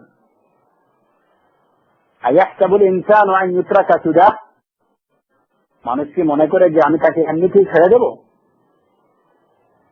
আল্লাহ সুবহানাহু ওয়া তাআলা মানব জাতিকে সৃষ্টি করছে এবং জিজ্ঞেস করছে যে মানব জাতিকে মনে করে যে সে আয়াহসাবুল ইনসান, মানব জাতিকে এইটুকু যে আমি তাকে এমনিতেই ছেড়ে দেব? অবশ্যই না। মানুষকে হিসাবের সম্মুখীন হতে হবে, আল্লাহ রাব্বুল আলামিনের দরবারে সামনে হাজির হতে হবে, তার প্রত্যেকটা কাজের হিসাব দিতে হবে। সে যদি ভালো কাজ করে সেটার প্রতিফল ভোগ করবে, সেটা যদি ভালো কাজ করে সেটার প্রতিদান লাভ করবে, খারাপ কাজ করে, মন্দ কাজ করে সেটার প্রতিফল ভোগ করবে। এবং ওয়ালা ইয়াজলিমু রাব্বুকা আহাদা, আল্লাহ সুবহানাহু ওয়া তাআলা বলছেন যে আপনার রব কাউকে জুলুম করবেন না, যা হবে সবই আদল, সবই ইনসাফ। এই দিন দিয়ে, হেদায়েত দিয়ে, এবং এমন এক দিন দিয়ে যে দিনের একটা পরিণতি রয়েছে। যদি আমরা শেষের অর্থ গ্রহণ করি তাহলে এর অর্থ হবে এটা, আর যদি আমরা প্রথম অর্থ গ্রহণ করি তাহলে সেটা হচ্ছে আমলে সালেহ। যদি শেষের অর্থটা গ্রহণ করি তাহলে ওইখানে আমল কিন্তু এটার মধ্যে বা কাজ অন্তর্ভুক্ত রয়েছে, কারণ জাযাটা হবে, পরিণতি হবে, প্রতিদান তো হবে কাজের উপরে। দিনের শেষ অর্থটা হলো, দ্বিতীয় অর্থটা হলো যে জাযা আলাল আমাল, জাযা আলাল আমাল, কাজের উপরে প্রতিদান বা প্রতিফল, কাজের প্রতিফল। এমন এক দিন দিয়ে আল্লাহ সুবহানাহু ওয়া তাআলা তার রাসূলকে পাঠিয়েছেন, আল্লাহ সুবহানাহু ওয়া তাআলা তার রাসূলকে পাঠিয়েছেন হেদায়েত দিয়ে এবং দ্বীন দিয়ে। যে দিন, এটা কি দ্বীনুল হক, সত্য দিন। যে দিনটা হলো দ্বীনুল হক। সত্য কাকে বলে? যার মধ্যে বাতিলের কোনো অবকাশ নেই, এটি হলো যে সত্য, এটি হলো হক। যেটার মধ্যে বাতিলের কোনো অবকাশ নেই সেটাই হচ্ছে হক। আর যে জিনিসের মধ্যে, সত্যের মধ্যে সব সময় ভালো বা কল্যাণ অর্জনের কি থাকে, কল্যাণ থাকে। কল্যাণ অর্জনের যত ধরনের উপকরণ আছে, সব উপকরণ যার মধ্যে থাকে সেটাই হচ্ছে হক। অকল্যাণ থেকে বেঁচে থাকার উপকরণ যেটার মধ্যে, যে বস্তুর মধ্যে থাকে সেটাই হচ্ছে হক। হকের অর্থটা আরেকটু আমাদের এটা মনে রাখা দরকার। হক, এটার বিপরীত হচ্ছে বাতিল। হক কোন জিনিস? হক হইল কি সত্য। সত্য কি? আমরা সাধারণত সত্যকে সত্য বলেই বুঝি, কিন্তু সত্য অর্থ কি? সত্য অর্থ হইল কি যে বিষয় বা যে বস্তুর মধ্যে কল্যাণ অর্জনের যাবতীয় উপকরণ নিহিত, সেটাই হচ্ছে হক। আর এবং সাথে সাথে সর্বপ্রকার অকল্যাণ থেকে বেঁচে থাকার সকল উপকরণ যে বিষয় বা যে বস্তুর মধ্যে আছে সেটাই হচ্ছে হক। কল্যাণ লাভের এবং অকল্যাণ থেকে বেঁচে থাকার উপকরণ যে বিষয় বা বস্তুর মধ্যে থাকে সেটাই হচ্ছে হক। আর এই হকের বিপরীত হচ্ছে বাতিল। হকের বিপরীত হচ্ছে বাতিল। তো যেহেতু হকের বিপরীত হলো বাতিল, সুতরাং বাতিলের অর্থটা কি আসে অটোমেটিক্যালি? বাতিলের অর্থ আমরা অটোমেটিক্যালি এইটুকু বুঝতে পারি যে বাতিল হচ্ছে যার মধ্যে অকল্যাণ লাভের যত সব উপকরণ আছে, অকল্যাণ লাভের উপকরণ যে বিষয় বা যে বস্তুর মধ্যে থাকে, এবং কল্যাণ থেকে বর্জিত থাকার যত সব উপকরণ যে বিষয় বা যে বস্তুর মধ্যে থাকে, সেটা হচ্ছে বাতিল। অর্থাৎ যে কাজ করলে মানুষ কল্যাণ লাভ থেকে বিরত থাকবে, আর যত ধরনের অমঙ্গল কল্যাণ আছে সেগুলো লাভ করতে পারে যার দ্বারা, সেটাই হচ্ছে বাতিল। আর হক হচ্ছে যার দ্বারা মানুষ কল্যাণ লাভ করতে পারে এবং অকল্যাণ থেকে বেঁচে থাকতে পারে, সেটাই হচ্ছে হক। তো দিন, ইন্না দীনা ইনদাল্লাহি আল ইসলাম, দিন হচ্ছে আল্লাহর নিকট একমাত্র দিন হলো ইসলাম, আর এই দিন হলো হক। ওয়াল্লাযী আরসালা রাসূলাহু বিল হুদা ওয়া দীনিল হক। আল্লাহ সুবহানাহু ওয়া তাআলা ইরশাদ করতেছেন, হুয়াল্লাযী আরসালা রাসূলাহু, তিনি আল্লাহ যিনি তার রাসূলকে পাঠিয়েছেন হেদায়েত দিয়ে, ওয়া দীনিল হক, এবং সত্য দিন দিয়ে। তাহলে বোঝা গেল যে ইসলাম এটা হলো দীনুল হক, একমাত্র সত্য ধর্ম হলো ইসলাম। সত্য ধর্ম যখন মেনে নিলাম তখন অবশ্যই আমাদের এই মানতে হবে যে ইসলামের মধ্যে যত প্রকার কল্যাণ আছে, সব কল্যাণ লাভের যে উপকরণ আছে, সব উপকরণ হলো এই ইসলামের মধ্যে। এইটাকে যদি, এই উপকরণ গুলোকে যদি আমরা কাজে লাগাই, তার মানে ইসলামকে যদি আমরা প্র্যাকটিস করি, তাহলে দুনিয়া এবং আখিরাতের যত প্রকার কল্যাণ এবং সফলতা আছে সেগুলো আমরা লাভ করতে পারবো, এবং দুনিয়া এবং আখিরাতের যত প্রকার অকল্যাণ এবং অমঙ্গল আছে তা থেকে আমরা বেঁচে থাকতে পারবো, সেটাকে আমরা দূর করতে পারবো। কারণ আল্লাহ বলতেছেন যে এটি হচ্ছে দ্বীনে হক, এটি হচ্ছে সত্য ধর্ম। ইসলাম থেকে যদি আমরা দূরে সরে যাই, তার অর্থ হচ্ছে যে আমরা হক থেকে দূরে সরে গেলাম। হক থেকে দূরে সরে যাওয়ার অর্থ কি? আমরা বাতিলে গিয়ে পড়লাম। হ্যাঁ, আর বাতিলে পড়ার অর্থ হইল যে এইটুকু, যে আমরা নিজেরাই কি করলাম, নিজেদেরকে সকল প্রকার কল্যাণ থেকে বর্জিত রাখলাম, দূরে রাখলাম, আর অকল্যাণের রাস্তা খুলে দিলাম। ওয়াল্লাযী আরসালা রাসূলাহু বিল হুদা ওয়া দীনিল হক। আমাদের এর জন্যই দুনিয়া এবং আখিরাতের সার্বিক কল্যাণ, মঙ্গল এবং সফলতা লাভের জন্যই ইসলাম, এবং এটাই হচ্ছে দ্বীনে হক। এই কল্যাণ লাভের জন্যই এবং সকল প্রকার অকল্যাণ থেকে বেঁচে থাকার জন্য, অকল্যাণ থেকে নিরাপদ থাকার জন্যই আমাদেরকে ইসলাম প্র্যাকটিস করতে হবে। ওই যে দিন, কারণ দিনের অর্থ এটুকু আমরা বলছি যে আমলে সালেহ, সেই আমলে সালেহ আমাদের করতে হবে।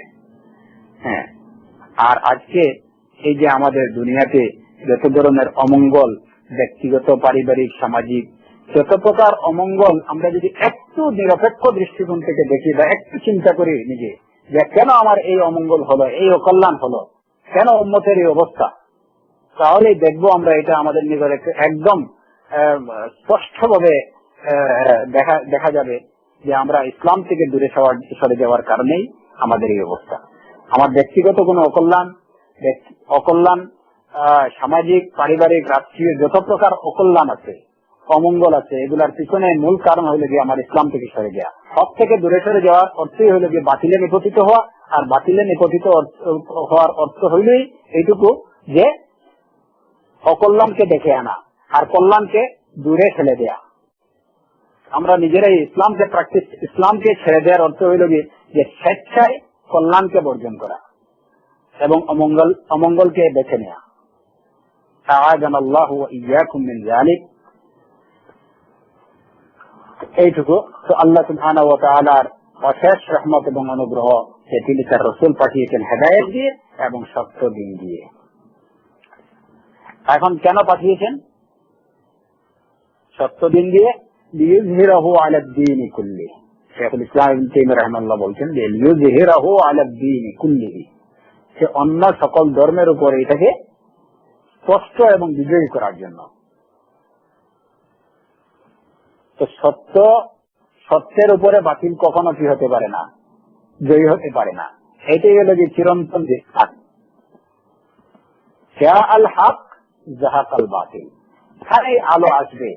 সত্যটা যেহেতু একটা আলো, হেদায়েতটা যেহেতু আলো, আলো আসলেই অন্ধকার বিদূরিত হয়ে যাবে। এটাই হলো যে চিরন্তন সত্য এবং এটাই হলো যে বাস্তব। লিইয়ুযহিরাহু আলাদ দীনি কুল্লিহি। এই সত্য দিয়ে পাঠাইছেন যাতে করে আল্লাহর দিন ইসলাম অন্য সকল ধর্মের উপর বিজয়ী এবং সুপ্রতিষ্ঠিত হয়ে যায়। লিইয়ুযহিরাহু আলাদ দীন কুল্লি।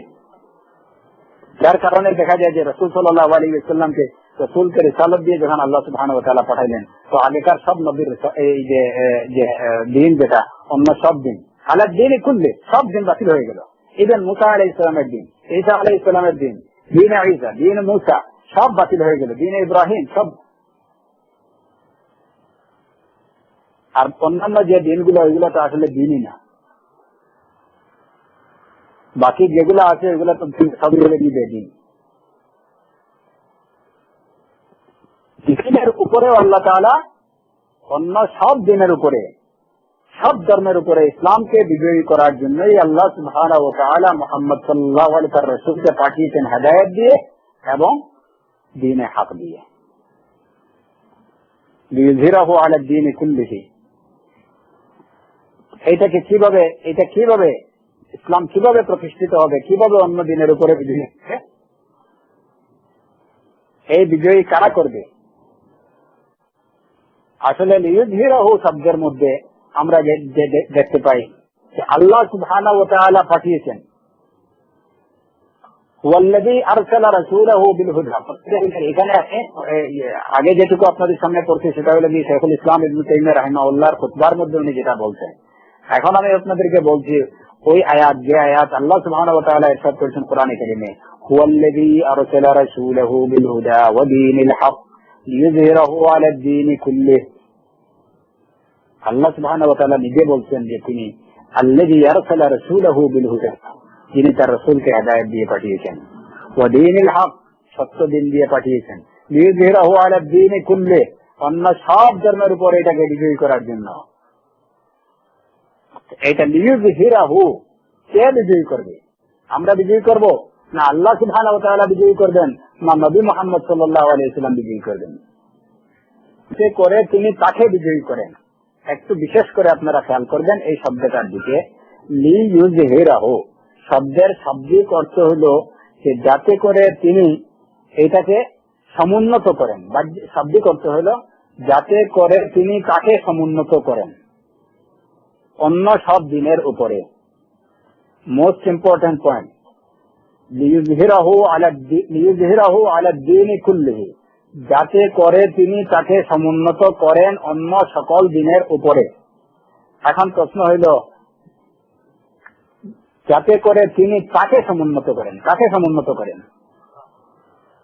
প্রশ্নটা হইল কাকে সমুন্নত করেন। এই কথাটা এখানে কিন্তু বলা হয়নি, আয়াতে কিন্তু বলা হয়নি যে কাকে, বলা হয়েছে কাকে। কাকে? প্রশ্ন হইল কাকে। এই প্রশ্নের উত্তরে মুফাসসিরিন ইকরাম, উলামা ইকরাম বলছেন যে এখানে কাকে বলতে দুইটি করে। কাকে বলতে যাতে তিনি সমুন্নত করেন দিনকে, তার দিনকে, এটা হতে পারে, অথবা যাতে তিনি সমুন্নত করেন তার রাসূলকে, তাকে বলতে রাসূলকে হতে পারে, দুটো অর্থই হতে পারে। রাসূলকে সমুন্নত করার আমরা যদি দুইটা অর্থ থেকে যে কোনো একটা অর্থই নেই, রাসূলকে সমুন্নত করেন, তো রাসূলকে সমুন্নত করার অর্থ হলো রাসূলকে এর আগেই তো আল্লাহ বলে দিয়েছেন রাসূলকে কি দিয়ে পাঠাইছেন, হেদায়েত দিয়ে এবং দ্বীনে হক দিয়ে। কারণ হেদায়েত দিয়ে এবং দ্বীনে হক দিয়ে যে রাসূলকে পাঠিয়েছেন সেই রাসূলকে সমুন্নত করা, সেই রাসূলকে বিজয়ী করার অর্থ কি? হেদায়েত এবং দ্বীনে হককে বিজয়ী করা। যেমন কাউকে যদি একটা মিশন দিয়ে পাঠানো হয় এবং বলি যে ওই লোকটা তার মিশনে সাকসেস, তার অর্থ হইল কি যে ওই লোকটার মিশনটাই সাকসেস। আর যদি আমরা বলি যে এখানে লিইয়ুযহিরাহু, তাকে যাতে করে তিনি তাকে বলতে দ্বীনে হককে সমুন্নত করেন, তাহলে দ্বীনে হক বলতে ইসলাম। তো একই কথা হলো লিইয়ুযহিরাহু। একটা হলো কি এটা ডাইরেক্ট মিশনকে ইন্ডিকেট করে, আরেকটা হলো কি রাসূল সাল্লাল্লাহু আলাইহি ওয়াসাল্লামকে। এরপরে এখানে যে কথাটা আমাদের মনে রাখতে হবে যে লিইয়ুযহিরাহু, যাতে করে তিনি তাকে সমুন্নত করেন, তিনি তাকে সমুন্নত করেন। তিনি কে? আল্লাহ সুবহানাহু ওয়া তাআলা। যাতে করে তিনি আল্লাহ সুবহানাহু ওয়া তাআলা সমুন্নত করেন তাকে, দ্বীনে হককে অথবা রাসূল সাল্লাল্লাহু আলাইহি ওয়াসাল্লামকে। তবে বেশিরভাগ এখানে মুফাসসিরিন ইকরাম রাহিমাহুমুল্লাহ তাদের কথা হলো যে এখানে দ্বীনে লিইয়ুযহিরাহু, যাতে করে তিনি দ্বীনে হককে বোঝানো হয়েছে, দ্বীনে হককে সমুন্নত করেন অন্য সকল দ্বীনের উপরে। এটাই অধিকাংশের মতামত তাই। আজ যদি আমরা এখানে তাকে বলতে রাসূল সাল্লাল্লাহু আলাইহি ওয়াসাল্লামকে ধরি নিই তাহলেও একই অর্থ দাঁড়ায়। কিন্তু এখন প্রশ্ন হলো যে আল্লাহ সুবহানাহু ওয়া তাআলা যাতে করে আল্লাহ সুবহানাহু ওয়া তাআলা সমুন্নত করেন, তাহলে সমুন্নত করার মালিক কে? মানুষ, রাসূল, আল্লাহ সুবহানাহু ওয়া তাআলা তিনি নিজে। আয়াত বলছে যে আল্লাহ সুবহানাহু, যাতে করে আল্লাহ সুবহানাহু ওয়া তাআলা দ্বীনকে সমুন্নত করেন অন্য সকল দ্বীনের উপরে। এখন দ্বীন প্রতিষ্ঠার আন্দোলন, একামতে দ্বীন কিংবা খেলাফত প্রতিষ্ঠা, এই খেলাফত প্রতিষ্ঠার দায়িত্ব কার? কে করবে? ইসলামকে গোটা বিশ্বব্যাপী বিজয়ী করার দায়িত্ব কার? কে বিজয়ী করে দেবে? মানুষ করবে না সেটা আল্লাহ সুবহানাহু ওয়া তাআলা করবেন? আল্লাহ বলতেছেন যে আমি রাসূলকে পাঠিয়েছি হেদায়েত দিয়ে এবং দ্বীনে হক দিয়ে, যাতে করে এর দ্বারা কি করি? আমি দ্বীনে হককে সমস্ত দ্বীনের উপরে বিজয়ী করি। তাহলে বোঝা যায় যে দ্বীনে হককে, দ্বীনে ইসলামকে বিজয়ী করার দায়িত্ব আল্লাহ সুবহানাহু ওয়া তাআলার। আর আমাদের কাজ কি? হেদায়েত এবং দ্বীনে হককে মেনে চলা, বাস। হেদায়েত এবং দ্বীনে হক, যে ইলম এবং যে আমলের বার্তা আমাদের কাছে এসেছে সেটাকে মেনে চলা, সেটাকে প্র্যাকটিস করা। আর দ্বীনকে অন্য সব ধর্মের উপরে বিজয়ী করার দায়িত্ব হল আল্লাহ সুবহানাহু ওয়া তাআলার। সূরাতুন নূরের আয়াতে আল্লাহ সুবহানাহু ওয়া তাআলা ইরশাদ করেছেন যে আল্লাহ ওয়াদা দিচ্ছেন আল্লাযীনা আমানু ওয়া আমিলুস সালিহাত, যারা ঈমান এনেছে এবং যারা সৎকর্ম করেছে, যারা ঈমান আনে এবং সৎকর্ম করে, লাইয়াস্তাখলিফান্নাহুম ফিল আরদ, আল্লাহ তাআলা তাদেরকে দুনিয়াতে অবশ্যই অবশ্যই খলিফা করে দিবেন। এখন খলিফা হওয়ার বিষয় না খলিফা বানানোর বিষয়। আমরা আমাদের যে অবস্থা, আমরা যেটা প্র্যাকটিস করছি, আমাদের যে আন্দোলন, আমাদের সংগ্রাম, বেশিরভাগ মুসলমানদের ইল্লা মান রাহিমাহুমুল্লাহ, আল্লাহ যাদেরকে রহম করেছেন, হ্যাঁ, আমাদের কি হলে যে খেলাফত আমরা নিজেরাই প্রতিষ্ঠিত করব, শাসন আমরা নিজেরাই প্রতিষ্ঠিত করব, দিন আমরা নিজেরাই প্রতিষ্ঠিত, দৌলা আমরা নিজেরাই, রাষ্ট্র আমরা নিজেরাই প্রতিষ্ঠিত করব। আমরা নিজেরাই এই আন্দোলনে নেমে গেছি, হেদায়েতকে বাদ দিয়ে, দ্বীনে হককে বাদ দিয়ে কাজে লেগে গেছি। আমরা কি লিইয়ুযহিরাহু আলা দ্বীনি কুল্লি, আল্লাহ যেটুকু বলছেন যে আমি অন্য সব দ্বীনের উপরে এই দ্বীনে হককে আমি প্রতিষ্ঠিত করব। আমরা বলতেছি আমাদের যে অবস্থা, যেটা বর্তমানে অধিকাংশ মুসলমানদের যে অবস্থা, আমাদের এই অবস্থা বলতেছে এইটুকু যে আমরা আল্লাহকে বলতেছি যে আপনার বিজয়ী করার দরকার নাই, ওই দায়িত্বটা আমরা, আর হেদায়েত আর দ্বীনে হকের বিষয়টা আপনার কাছে রেখে দেন, ওইটা আপনার কাছে রেখে দেন। আমরা লিইয়ুযহিরাহু কিভাবে প্রতিষ্ঠিত করতে হয় সেটা আমরা দেখব, ওইটা আপনার দেখার দরকার নেই। ওয়ালা হাওলা ওয়ালা কুওয়াতা ইল্লা বিল্লাহ। আল্লাহ বলতেছেন তোমাদের কাজ হলে যে আমি রাসূল পাঠিয়েছি হেদায়েত দিয়ে এবং দ্বীনে হক দিয়ে, তোমরা এই দুইটা প্র্যাকটিস করো। ইজহারুদ্দীন আলা দ্বীনি কুল্লি, ইজহারুল ইসলাম আলাল ইসলাম আলা দ্বীন আলাল আদিয়ানি কুল্লি, সেটা আমি করব। তোমাদেরকে দুনিয়াতে প্রতিষ্ঠিত, তোমাদেরকে দুনিয়াতে বিজয়ী করার দায়িত্ব হলো যে আমাদের, আমার দ্বীনে হককে প্রতিষ্ঠিত করার দায়িত্ব হলো যে এটাকে সমস্ত দিনের উপরে বিজয়ী করার দায়িত্ব হলো, সমুন্নত করার দায়িত্ব হলো যে আমার, আমি সেটা করব। আল্লাহ ওয়াদা দিচ্ছেন, আল্লাহ সেটা ওয়াদা দিয়ে বলতেছেন যে আমি তোমাদেরকে ওয়াদা দিচ্ছি, দুইটা কন্ডিশন তোমরা পুরা করো। একটা কন্ডিশন হইলো যে ঈমান আনো, আর আরেকটা কন্ডিশন হইলো ওয়া আমিলুস সালিহাত, তোমাদের কাজ করো, ভালো কাজ করো, আমলে সালেহ করো। এই কথাটাই এই খুতবার মধ্যে এই কথাটাই আসছে যে রাসূল পাঠিয়েছেন এই দুইটা জিনিস, জি হেদায়েত, এই হেদায়েত কি ইলম, এই ইলম কি তাওহীদের ইলম, শাহাদাতাইনের ইলম, এটা প্র্যাকটিস করো। ওয়া দ্বীনুল হক, আমলের যেটুকু আরকানুল ঈমান ওয়াল ইসলাম যেটুকু দেওয়া হয়েছে, আমল যেটুকু করা দরকার, আমলে সালেহের দিক নির্দেশনা আল্লাহ সুবহানাহু ওয়া তাআলা এবং রাসূল সাল্লাল্লাহু আলাইহি ওয়াসাল্লাম আমাদের যেটিকে দিয়েছেন সেটাকে প্র্যাকটিস করো। পরবর্তী কাজ হলো আল্লাহ বলতেছেন লিইয়ুযহিরাহু আলা দ্বীনি কুল্লি, এর মাধ্যমে তোমরা এইটুকু করলেই আল্লাহ সুবহানাহু ওয়া তাআলা তোমাদের দ্বীনকে বিজয়ী করে দিবেন অন্য সমস্ত ধর্মের উপরে, তোমাদেরকে দুনিয়াতে প্রতিষ্ঠিত করে দেবেন। আর মুসলমানদের বর্তমান অবস্থা দাবি করছে এইটুকু যে আমাদের কাজ, আল্লাহর কাজটুকু ওইটুকু আমরা আমাদের নিজের হাতে নিতে চাইতেছি। আর আল্লাহ আমাদেরকে যে দায়িত্ব, আমাদের উপরে যে দায়িত্ব অর্পণ করছেন সেই দায়িত্বকে আমরা ছেড়ে দিয়েছি। যার কারণেই বর্তমানে গোটা বিশ্বব্যাপী মুসলমানদের এই যে লাঞ্ছিত, বঞ্চিত, নির্যাতিত, নিষ্পেষিত হওয়ার একমাত্র কারণ হইল এইটাই যে আল্লাহর দায়িত্বকে আমরা নিজের দায়িত্ব মনে করছি, আর আল্লাহ সুবহানাহু ওয়া তাআলা আমাদের উপরে যে দায়িত্ব দিয়েছেন ওই দায়িত্বকে আমরা পর্যন্ত ত্যাগ করে দিচ্ছি। তাহলে কিয়ামত পর্যন্ত যে এটুকু কোন অবকাশ আছে যে মুসলমানরা বিজয়ী হতে পারবে বা এই দিনকে বিজয়ী করতে পারবে? যদি আল্লাহ সুবহানাহু ওয়া তাআলা বিজয়ী না করেন, সমগ্র দুনিয়ার মানুষ যদি চায় যে এই দিনকে বিজয়ী করতে, তারপরে এটা সম্ভব হবে না যদি আল্লাহ সুবহানাহু ওয়া তাআলা না চান। এবং যতক্ষণ পর্যন্ত সমগ্র বিশ্বের মুসলমানও যদি এটুকু চায় যে আমরা দিনকে প্রতিষ্ঠিত করে নেব, আল্লাহ সুবহানাহু ওয়া তাআলা যদি না চান তাহলে সেটা কখনো সম্ভব হবে না। আর আল্লাহ সুবহানাহু ওয়া তাআলা এইটুকু তখন পর্যন্ত চাইবেন না যতক্ষণ পর্যন্ত মুসলমানরা কিংবা মানব জাতিরা আল্লাহ সুবহানাহু ওয়া তাআলার দেয়া দুইটা কন্ডিশন পুরা না করছে, ততক্ষণ পর্যন্ত আল্লাহ সেটা করবেন না। কারণ আল্লাহর কন্ডিশনটা হলো যে প্রোভাইডেড দুইটা শর্তের সাথে, দুইটা শর্ত জড়িত।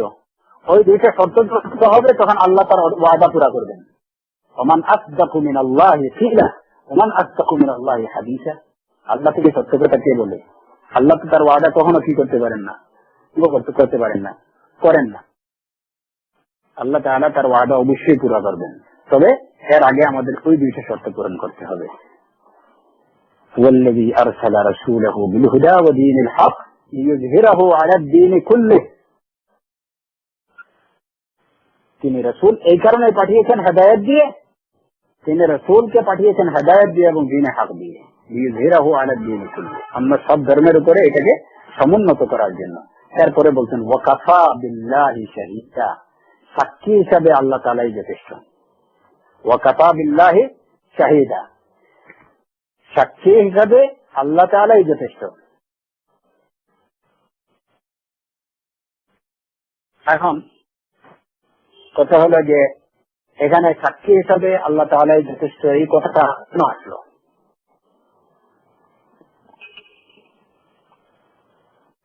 এই কথাটা আসার কারণ হইল যে যেহেতু আয়াতের শুরুতে বলা হয়েছে কি, বা এখানে এই যে খুতবাতে যেটুকু বলা হয়েছে যে আল্লাহ তাআলা রাসূলকে পাঠিয়েছেন। এখন রাসূলকে পাঠিয়েছেন যে বার্তা দিয়ে, রাসূল সেই বার্তা পৌঁছেছেন ঠিক মতো কি না পৌঁছাননি, হ্যাঁ, এই ব্যাপারে আল্লাহ তাআলা এই সাক্ষী হিসাবে যথেষ্ট। এটা সাক্ষী পাঠা চাই। কিয়ামতের দিন হয়তো মানব জাতি অস্বীকার করতে পারে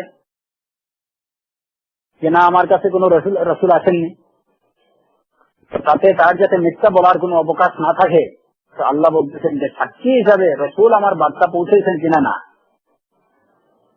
এই সাক্ষীর জন্য আমি যথেষ্ট। ওয়া কাফা বিল্লাহি শাহীদা। এর জন্য হজ্জাতুল বিদা, বিদায়ী হজের সময় রাসূল সাল্লাল্লাহু আলাইহি ওয়াসাল্লাম উপস্থিত সাহাবায়ে কেরামদের সাক্ষী রেখে বলেছেন যে তোমরা সাক্ষী দাও, আমি কি তোমাদের কাছে আল্লাহর বার্তা পৌঁছেছি? আলা হাল বাল্লাগতু। রাসূল সাল্লাল্লাহু আলাইহি ওয়াসাল্লাম তিনবার সাহাবায়ে কেরামদেরকে সাক্ষী রেখে এরপরে বলছেন যে আল্লাহ তুমি সাক্ষী থাকো। সাহাবায়ে কেরামরা সাক্ষী দিয়েছেন যে এখানে আপনি আল্লাহর রিসালাত পৌঁছেছেন, আমরা সাক্ষী। এরপরে রাসূল সাল্লাল্লাহু আলাইহি ওয়াসাল্লাম যে আল্লাহ তাআলা সাক্ষী, তুমি সাক্ষী থাকো, তুমি যে দাওয়াত, যে বার্তা দিয়ে, যে রিসালাত দিয়ে আমাকে পাঠিয়েছিলে, আমি সেই রিসালাত পৌঁছে দিয়েছি। আল্লাহ বলতেছেন যে আমি রাসূল পাঠাইলাম হেদায়েত দিয়ে এবং দ্বীনে হক দিয়ে, উনি সঠিকভাবে যথাযথভাবে সেটা পৌঁছাইছেন কিনা না, এই বিষয়টা আমি জানি সবচেয়ে ভালো। ওয়া কাফা বিল্লাহি শাহীদা, এর সাক্ষী আমি যথেষ্ট। আর তোমরা সেটা গ্রহণ করেছো কিনা না, সে ব্যাপারে সাক্ষী আমি যথেষ্ট। এর জন্য যে রাসূল সাল্লাল্লাহু আলাইহি ওয়াসাল্লাম আর রিসালাত সঠিকভাবে, পরিপূর্ণভাবে মানব জাতির কাছে পৌঁছে দিয়েছেন, এর মধ্যে কোনো সন্দেহ নাই। এখন আমাদের মধ্যে ওয়াকাফা বিল্লাহি শাহিদা, রাসূল পৌঁছাইছেন কিনা না এ বিষয়ে আল্লাহ তাআলা হিসাবে যথেষ্ট। মুসলমান দাবি করে এমন কিছু লোক আছে আমাদের সমাজে যারা বলে যে রাসূল সাল্লাল্লাহু আলাইহি ওয়াসাল্লাম 10,000 পৌঁছেছেন, বাকি 90,000 ওনার কাছে রেখে দিয়েছেন। আমি শুনেছি আমার নিজ কানে, আ'আযানাল্লাহু মিন যালিক, তাআলাল্লাহু আন যালিক উলুওয়ান কাবীরা, যে রাসূল সাল্লাল্লাহু আলাইহি ওয়াসাল্লামের রিসালাত যে রাসূল 10,000 মানুষের কাছে পৌঁছেছেন, বাকি 90,000 ওনার কাছে গোপন রয়েছে। এখন যদি তাই হয়, আল্লাহ বলতেছেন ওয়াকাফা বিল্লাহি শাহিদা, যে সাক্ষীর জন্য আল্লাহই যথেষ্ট। পৌঁছাইছেন কিনা না ওই বিচার, ওই হিসাব কিয়ামতের দিন ওরা পাবে। যদি এরা এইটুকু রাসূল সাল্লাল্লাহু আলাইহি ওয়াসাল্লামের উপরে এই ইফতিরা এবং এই বুহতান, এই তুহমত, এই মিথ্যা অভিযোগ যদি তারা দিয়ে থাকে, তাহলে সেই হিসাব কিয়ামতের দিন তারা পাবে। এবং আরো সবচেয়ে মারাত্মক, যে যারা এইটুকু বলে যে রাসূল সাল্লাল্লাহু আলাইহি ওয়াসাল্লামের রিসালাতের সবকিছু মানব জাতিকে বলে যাননি, ওই কিছু কিছু বলে গেছেন যারা, ওই যে যারা কিছু কিছু ওলিয়া উলিয়া যারা এরা জানে, নাউযু বিল্লাহি মিন যালিক। আর এর অধিকাংশই অর্থাৎ 90,000 গোপন রেখে গেছেন। অথচ আল্লাহ সুবহানাহু ওয়া তাআলা বলতেছেন যে আল্লাহ তাআলা দিনকে পরিপূর্ণ করে দিয়েছেন, আল ইয়াউমা আকমালতু লাকুম দীনাকুম ওয়া আতমামতু আলাইকুম নিয়ামতি ওয়া রাদিতু লাকুমুল ইসলাম দীনা, যে আজ আমি আমার দিনকে তোমাদের জন্য পরিপূর্ণ করে দিলাম, আমি তোমাদের জন্য আমার নিয়ামতকে সম্পন্ন করে দিলাম, ওয়া রাদিতু লাকুমুল ইসলাম দীনা, ইসলামকে তোমাদের জন্য দিন হিসাবে পছন্দ করে নিলাম। এই কথাটা যদি আল্লাহ সুবহানাহু ওয়া তাআলা তখনই বলছেন যখন রাসূল সাল্লাল্লাহু আলাইহি ওয়াসাল্লামের মাধ্যমে তার রিসালাত পূর্ণ করে দিতেন। যদি রাসূল সবটুকু না বলতেন, দ্বীনের সবটুকু যদি উম্মতের কাছে পৌঁছে না যেতেন, তাহলে তো আল্লাহ সুবহানাহু ওয়া তাআলা এইটুকু বলতেন না। কারণ আল্লাহ তো সবচেয়ে উত্তম সাক্ষী, এবং সাক্ষী হিসাবে তো আল্লাহই যথেষ্ট। আল্লাহ কিভাবে এইটুকু বললেন? এই যে বিদায়ী হজের দিন সাহাবায়ে কেরামদেরকে সাক্ষী রেখে যখন বললেন যে আমি কি তোমাদের কাছে পৌঁছেছি, তোমার তো কোন সাহাবায়ে কেরাম তো বলেননি এইটুকু যে না ইয়া রাসূলুল্লাহ আপনি তো মাত্র 10,000 করেছেন, বাকি 90,000 তো আপনি বলেননি। এমন কথা তো কোন সাহাবায়ে কেরাম বলেননি। কিন্তু মুসলমান দাবি করে এমন রাসূল সাল্লাল্লাহু আলাইহি ওয়াসাল্লামের উপরে এমন অভিযোগ উত্থাপন করে, এমন মিথ্যা অভিযোগ উত্থাপন করে যে রাসূল অনেক কিছু গায়েব রেখে গেছেন, যে গায়েবের অনেকগুলোই মানুষ জানে না। হ্যাঁ, কিছু কিছু এগুলো ওই যে কিছু ওলি আবদাল কুতুব আছেন যারা জানেন। নাউযু বিল্লাহি মিন যালিক। এরপরে এই মুসলমানদের মুখ থেকে আমি যেটুকু আমার নিজের কানে শুনছি, আল্লাহ সুবহানাহু ওয়া তাআলা আমাদেরকে হেফাজত করুন, এরা এমন কথাও বলে যে আল্লাহর জন নবীরে দিয়ে আল্লাহ গেছে খালি হইয়া, আর নবীর জন খাজারে দিয়া নবী গেছে খালি হইয়া। তাআলাল্লাহ তাআলাল্লাহ মাআযাল্লাহ, এরা আবার নিজেদেরকে মুসলমান বলে দাবি করে। এই ধরনের কোন কথা বলা, ওয়াকাফা বিল্লাহি শাহিদা, ওয়াকাফা বিল্লাহি শাহিদা, এদের ব্যাপারে আমরা এইটুকুই বলবো যে আল্লাহ ওদের জন্য যথেষ্ট, সাক্ষী হিসাবে আল্লাহ যথেষ্ট।